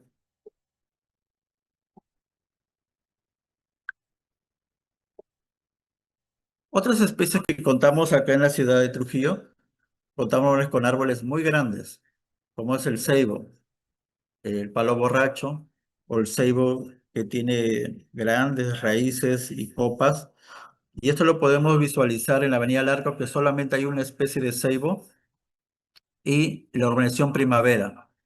Árboles frondosos, grandes, que deben estar en parque y no en avenida, por el gran tamaño, y esto genera un problema de tránsito. Siguiente. Otras especies de árboles gigantes que son los ficus retusa.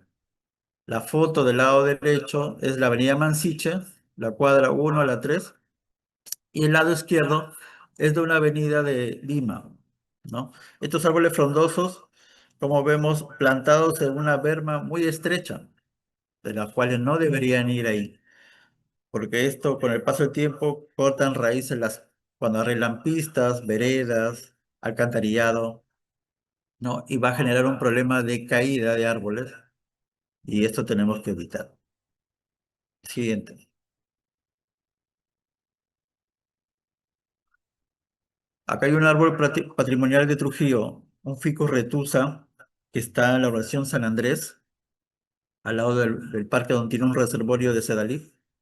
Es un árbol frondoso, muy gigantesco, donde está plantada una jardinera, donde está en un camino peatonal que está en el medio, ¿no? Debemos buscar la ubicación donde debemos tener un árbol gigante, ¿no? Saber la especie, identificar, contratar a un especialista para que los guíe cuando van a hacer campaña de arborización.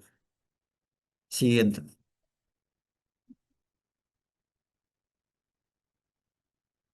Otro árboles gigantes es el Ficus higuerón, ¿no? Este Ficus higuerón es una especie que se ha adaptado acá al Trujillo. Es muy rápido crecimiento y sus raíces generan un problema de levantar veredas. Entonces, es una especie que debe estar en un parque, no una berma o de una avenida o de una calle, ¿no? Acá en la foto del medio tenemos el palo balsa. Es un árbol, esta especie se está perdiendo en Trujillo. Ya no hay muchas especies, ¿no? Doctor El otro Paul, lado derecho, doctor Paul, le eucalipto, queda 2 tenemos un minutos. árbol gigante que también hay en la ciudad de Trujillo, ¿no? Siguiente.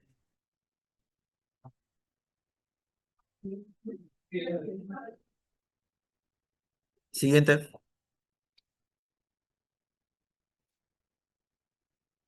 Como vemos, otras especies nativas como el algarrobo, el espino, el palo verde, son árboles que no necesitan mucho riego, que están adaptados al clima desértico de la costa de Trujillo. Siguiente. Árboles, otros árboles nativos como este árbol jabonaria que se está perdiendo en la ciudad de Trujillo, donde estos frutos generan jabón. Antiguamente se utilizaban, ¿no? Pero ahora se está perdiendo. Y la tara, ¿no? Que sirve como un árbol pequeño para ver más laterales, ¿no? Otras especies que tienen caducifolio, siguiente, son los que tienen flores, como la tipa, jacarandá, el papelillo, ¿no? Estas especies pueden ser para diseño de paisajista en una avenida o un parque. Siguiente, ¿no? Ahí está el papelillo, lado derecho, y jacarandá. Siguiente. También tenemos para aromatizar, ¿no? La ciudad. Siguiente. El galán de noche, que el clavo de olor, la canela, y también, ¿por qué no decir, podemos sembrar frutales? Pero solamente sería en los parques, porque tenemos que controlar la plaga. Según SENASA, no podemos sembrar muchos árboles frutales, porque las plagas principales generan en los parques, donde hay árboles frutales que no controlamos. Siguiente.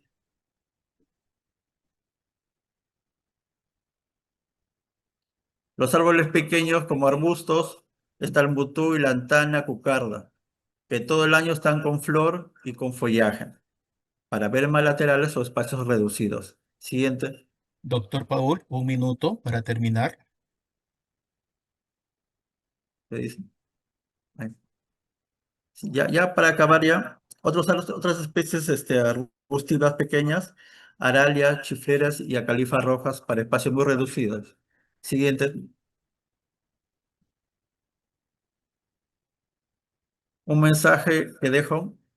Los bosques urbanos es una defensa natural y por ello los gobiernos deben invertir, perdón, en el desarrollo de estos espacios y los ciudadanos demandar su protección. Muchas gracias. Muchísimas gracias, ingeniero Paul, por esta exposición clara y práctica. Su experiencia desde el Jardín Botánico de Trujillo es la guía fundamental que necesitábamos para asegurar el éxito de cada plantón de nuestra ética verde. Gracias por compartir su valioso conocimiento de campo. Ahora abrimos el espacio para nuestra sesión de preguntas.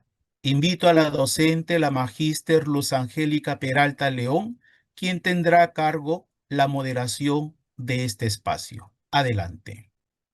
Gracias, maestro Ricardo. Estas preguntas no solo abren el diálogo técnico, sino que van a invitar a profundizar en la dimensión ética y social de la arborización, lo que conecta directamente con la formación universitaria y una ciudadanía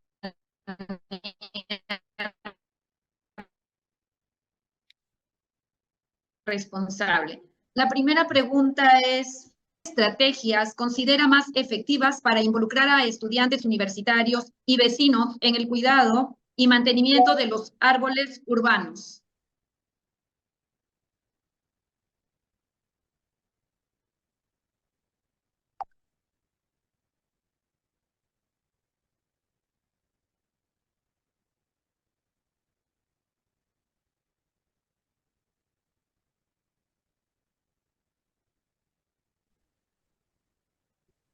Maestra Luz, ¿podría reformular la pregunta, perdón, repetir la pregunta? Claro que sí, doctor. Ingeniero Paul, buenos días, ¿cómo está? La pregunta es, ¿qué estrategias considera más efectivas para involucrar a los estudiantes universitarios y vecinos en el cuidado y mantenimiento de los árboles urbanos? Hay un eco que no lo escucho. No lo escuché bien porque tengo un eco, ¿no? No sé si lo puedes repetir un poco despacio para poder entenderlo. Claro que sí. ¿Qué estrategias considera más efectivas para involucrar a los estudiantes universitarios y vecinos en el cuidado y mantenimiento de los árboles urbanos? Claro. Uno es capacitar a los estudiantes para que puedan juntar un grupo, involucrar a todos los vecinos para poder cuidar sus árboles, ya que muchos de ellos, al podar o sembrar cualquier especie que desconocen, genera un problema después y ellos solicitan mismo talar el árbol. Entonces, hay que capacitar qué especie van a sembrar y qué cuidado va a tener esos árboles. Pero primero capacitación de los estudiantes para que ellos puedan enseñar a toda la población, quizás por campaña, ¿no? Temas ambientales, arborizaciones, fechas, calendarios ambientales para que puedan programar, ¿no? Muchas gracias, ingeniero. Gracias por su Gracias a usted. participación y por su aclaración.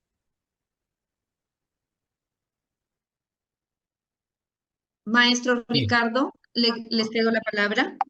Gracias, maestra Luz. A continuación, presentamos una emotiva recopilación de videos que han sido elaborados por nuestros estudiantes de las diferentes escuelas profesionales. Cada video que verán es la huella viva de un compromiso. Es la materialización de nuestra promesa a las futuras generaciones. La firme declaración de que estamos construyendo desde la raíz un futuro más sano y sostenible para nuestra comunidad. Adelante con los videos.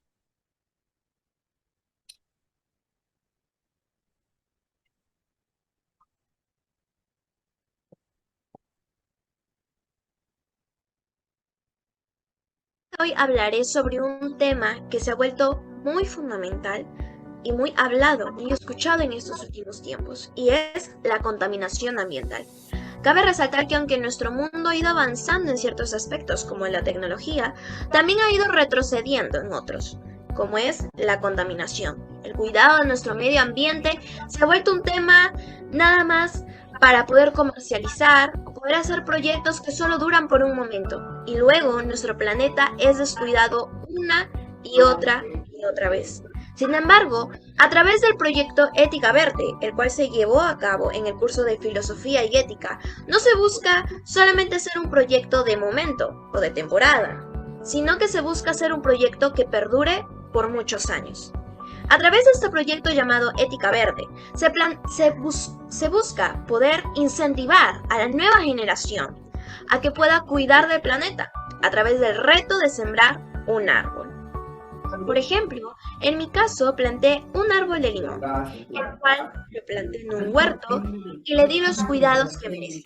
Tal vez el crecimiento no es tanto, porque tiene su tiempo de maduración y de poder crecer. Sin embargo, me ayudó a poder poner en práctica lo que había estudiado en filosofía y ética, que no solamente quedara en el conocimiento o en la teoría, sino poder actuar de forma responsable y poner en práctica cada uno de los pensamientos y aspectos que abarca la filosofía y ética. Y de esta forma, tú y yo también podemos ser parte. Podemos ayudar a nuestro medio ambiente a que pueda mejorar y pueda crecer. Porque aquí la pregunta no es si estoy haciendo lo correcto o qué es lo correcto, que es lo que muchos solemos cuestionarnos cuando hablamos de filosofía y ética, sino que la verdadera pregunta debería ser ¿qué es lo correcto para nuestro planeta? Que lo compartimos todos, ¿qué es lo correcto para que todos podamos disfrutar de eso? Y es lo que busca este proyecto Ética Verde, que juntos nos podamos unir, podamos sembrar un árbol o quién sabe, tal vez muchos más, con la intención y el propósito de que nuestro medio ambiente pueda crecer, pueda mejorar y podamos cuidar nuestro hogar, porque esto es de todos, los seres vivos, tanto de personas, de animales y las mismas plantas, porque este es su medio ambiente. Y por último, quiero dejarte con esta frase: filosofía y ética me enseñó a pensar. En cada una de las clases, en cada uno de los aspectos, en las diversas caras que tiene la filosofía y ética, me ayudó a poder razonar, a poder cuestionarme lo que ya sabía. A través de Ética Verde me enseñó a actuar, a poder entender que no solamente debemos quedarnos con el conocimiento en nuestro cerebro, sino que tenemos que pasar a actuar lo que ya conocemos.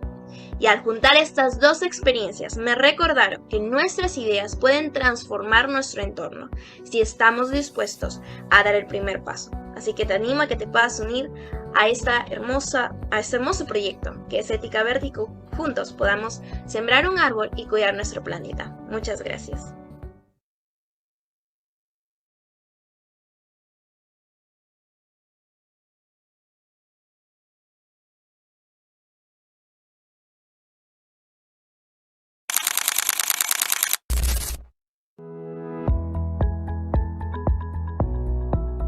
Hola, soy Grecia Manimari Pérez, estudiante de la Universidad César Vallejo, de la Escuela de Medicina, y actualmente me encuentro cursando el 7º ciclo de mi carrera profesional.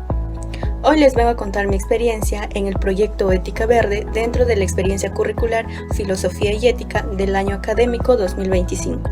Sembrar un árbol es mucho más que plantar, es sembrar futuro. Cada árbol que cuidamos tiene el poder de transformar espacios urbanos grises en lugares vivos, saludables y llenos de armonía. Además, es un acto de responsabilidad, ética y compromiso con nuestra comunidad y con nuestras generaciones futuras.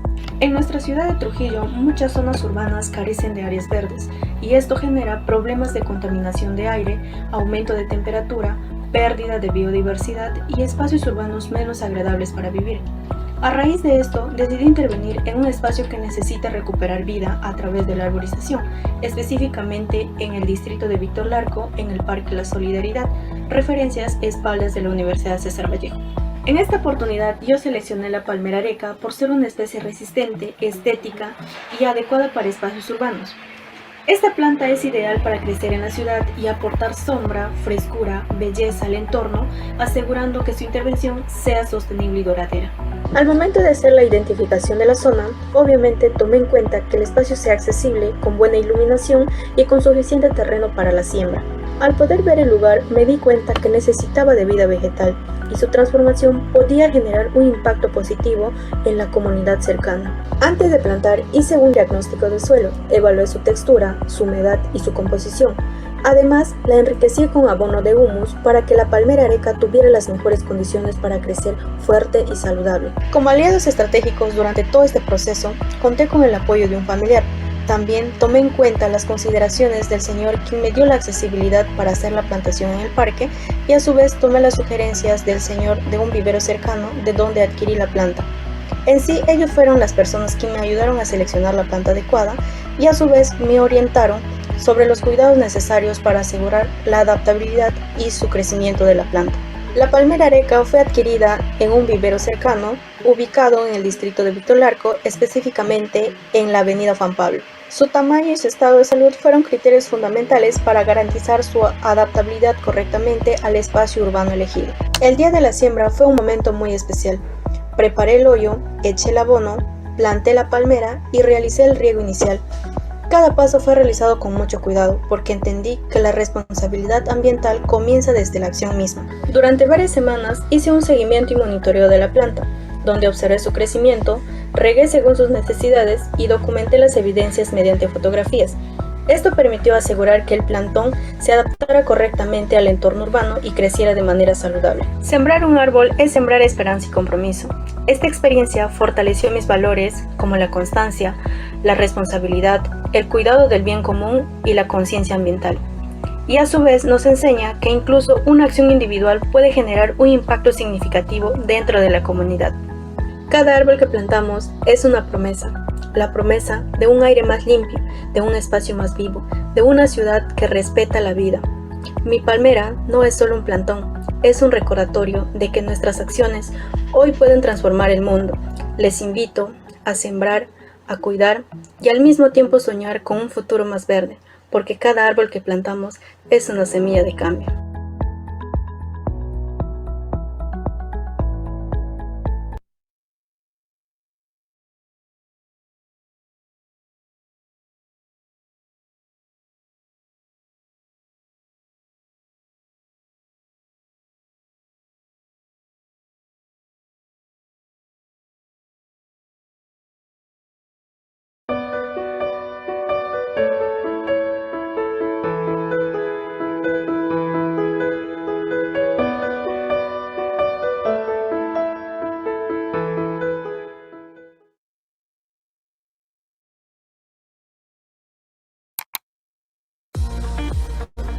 Hola, mi nombre es David Honorio Rojas, soy estudiante de la carrera de Psicología del 7º ciclo de la Universidad César Vallejo. El de hoy te vengo a hablar sobre un proyecto importante titulado Ética Verde. Es un compromiso con el cuidado ambiental y el bienestar humano. Como parte de esta iniciativa hemos decidido plantar un árbol, un pino en este caso, que simboliza la vida, la resiliencia y el equilibrio ecológico.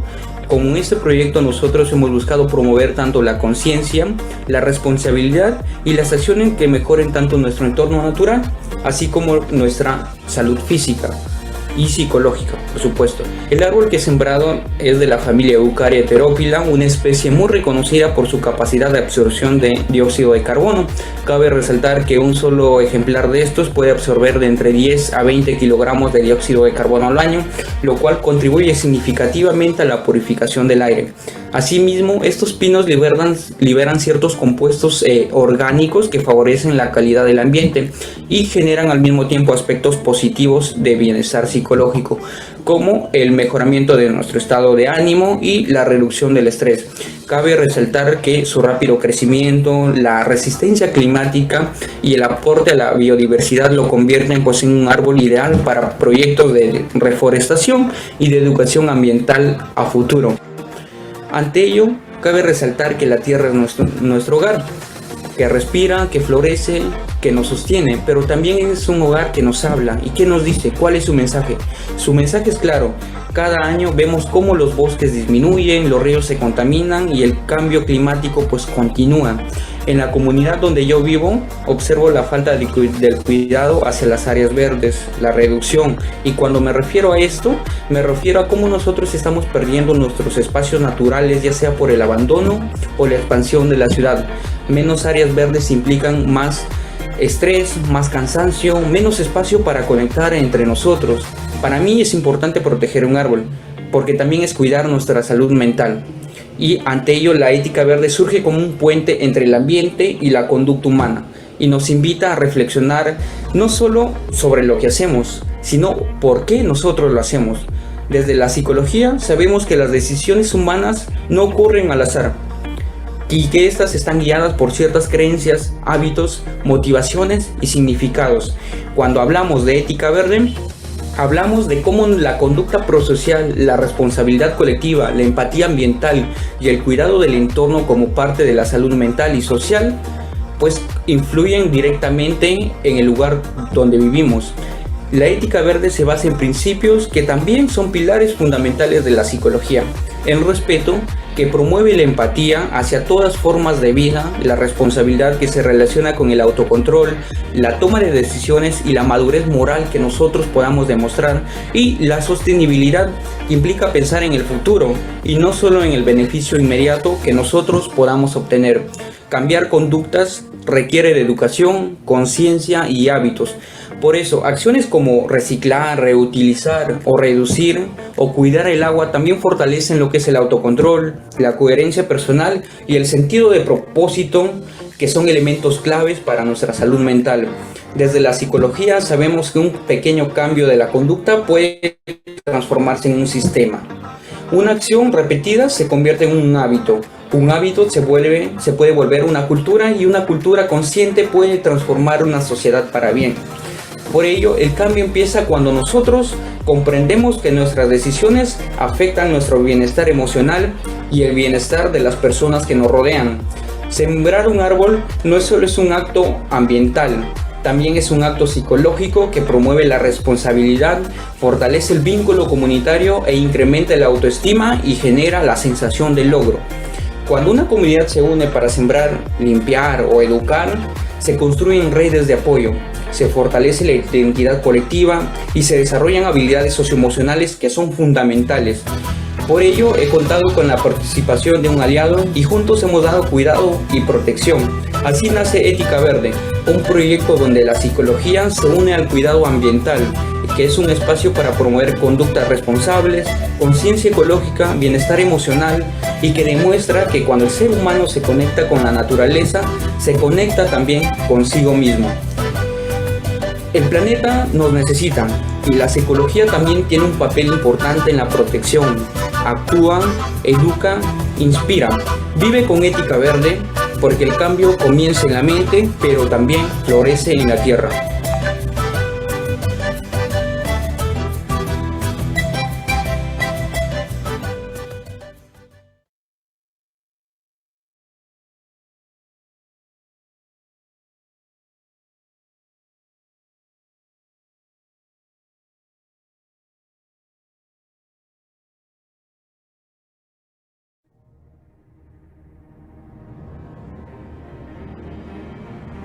Hola, mi nombre es Anthony Fred Fernández Gutiérrez, soy estudiante de la carrera de Medicina Humana en la Universidad César Vallejo, actualmente cursando el 7º ciclo. Hoy les hablaré sobre mi experiencia en el proyecto de Ética Verde, una actividad que me ha permitido reflexionar sobre la importancia de sembrar un árbol y el cuidado de nuestro planeta. A medida que profundizamos en la situación actual de nuestro entorno, podemos observar un problema crucial, la escasez de áreas verdes en el distrito de Virú. Para abordar este desafío, tengo como objetivo general promover la siembra y preservación de árboles en Virú, fomentando la ética verde y el compromiso con el medio ambiente. Como objetivos específicos, tengo identificar las zonas urbanas y comunitarias con déficit de áreas verdes en la provincia de Trujillo, capacitar a los participantes sobre técnicas de siembra, riego y cuidado de plantones, implementar jornadas de reforestación comunitaria con participación ciudadana. También fortalecer la conciencia ambiental y la corresponsabilidad social sobre la conservación del entorno. De igual manera y por último, monitorear el crecimiento y mantenimiento de los árboles sembrados para así poder asegurar la sostenibilidad del proyecto.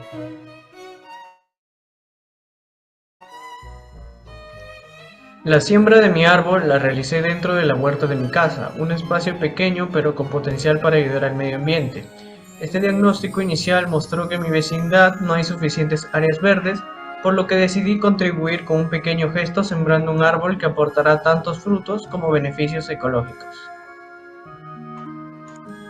A lo largo de este proceso no estuve solo, conté con el apoyo de toda mi familia, pero en este caso en la imagen se aprecia a mi padre, quien fue quien me ayudó en la siembra y quien me ayudó en el mantenimiento del árbol.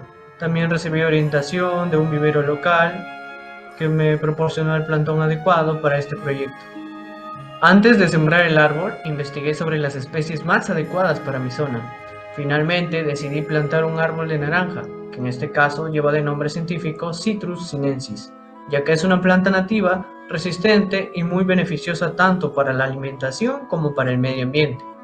Este árbol tiene la capacidad de purificar el aire y proporcionar sombra. Adquirí el plantón en un vivero cercano que me brindó todas las recomendaciones necesarias. El proceso de siembra fue cuidadosamente planeado. Primero preparé el terreno de mi huerta, haciendo un hoyo adecuado para el tamaño de las raíces del árbol. Luego coloqué el plantón en el hoyo y cubrí sus raíces con tierra rica en nutrientes. Utilicé abono orgánico para asegurar un crecimiento saludable del árbol. Después de la siembra regué el árbol con cuidado, asegurándome de que las raíces estuvieran bien hidratadas. El riego inicial es clave para que el árbol pueda adaptarse a su nuevo hogar. También utilicé un sistema de riego manual para asegurarme de que el agua llegara a las raíces. De igual manera implementé cuidados básicos como la protección de plagas y la poda de ramas secas. Este proyecto me hizo reflexionar profundamente sobre la importancia de cómo cuidar la naturaleza. Sembrar este árbol de naranja fue más que una actividad, fue un acto de compromiso con el medio ambiente. Cada vez que veo el árbol siento que estoy dejando una huella positiva en el mundo. El cuidado de las plantas y los árboles no solo benefician a nuestro planeta, sino que también nos enseña a ser más responsables con el entorno que nos rodea. Gracias por su atención. Les invito a todos a reflexionar sobre cómo podemos contribuir a la mejora de nuestro medio ambiente y a tomar acción, aunque sea de manera pequeña. Recuerden, juntos podemos hacer una gran diferencia. Cuidemos nuestro planeta. Muchísimas gracias a todos nuestros estudiantes que han participado y a todos en general por la elaboración de sus videos de Ética Verde, presentando las etapas, los momentos que hemos ido evidenciando en todo este proceso del sembrado del plantón de un árbol. Muchísimas gracias a cada uno de ustedes. Digna concurrencia. Antes de la clausura oficial, necesitamos un mensaje que integre lo científico, lo técnico y lo práctico. Invitamos a la magíster Luz Angélica Peralta León a ofrecer las conclusiones finales esenciales para trazar la hoja de ruta que lleve el compromiso del plantón más allá del webinar. Adelante. Muchas gracias, doctor. El cambio climático causado principalmente por actividades humanas altera los sistemas del clima durante décadas y siglos, profundizando las desigualdades existentes. Laudato Si y Laudato Deum recuerdan que la responsabilidad es compartida y que proteger la casa común exige decisiones justas, respetuosas de los límites planetarios y de la diversidad cultural y ecológica. En países megadiversos, esta obligación es mayor, pues conservar su riqueza natural es esencial para la estabilidad climática global, la justicia climática basada en la ética del cuidado, nos obliga a reconocer que los impactos afectan más a quienes menos han contribuido al problema y que cualquier respuesta debe integrar las dimensiones ambientales, sociales y los derechos humanos. Esta es la conclusión de la ponencia de la doctora Liliana Miranda Sora. Continúo con la conclusión del doctor Kenny Heredia. Sembrar un árbol es una acción sencilla que refleja un profundo compromiso con la vida, nos conecta con la tierra, fortalece valores que construyen comunidad, proyectan cuidado hacia quienes aún no llegan. Cuando las personas y las autoridades se unen para impulsar este gesto, se genera un ambiente de responsabilidad compartida y armonía con el entorno. En esa unión silenciosa, entre manos, suelo y futuro, encontramos una forma serena y concreta de equilibrar nuestro paso por el mundo.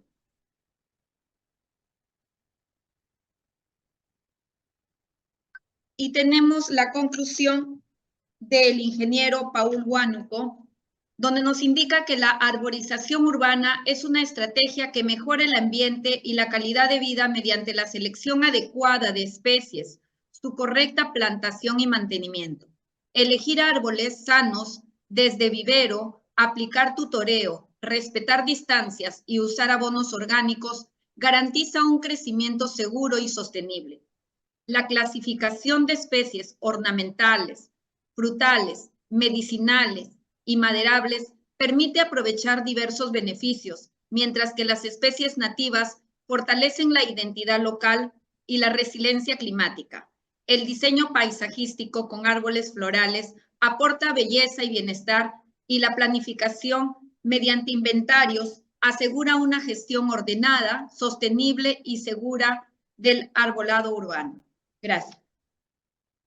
Muchísimas gracias a la maestra Luz por estas conclusiones que nos ha permitido integrar la parte científica, técnica, práctica y, por supuesto, ética.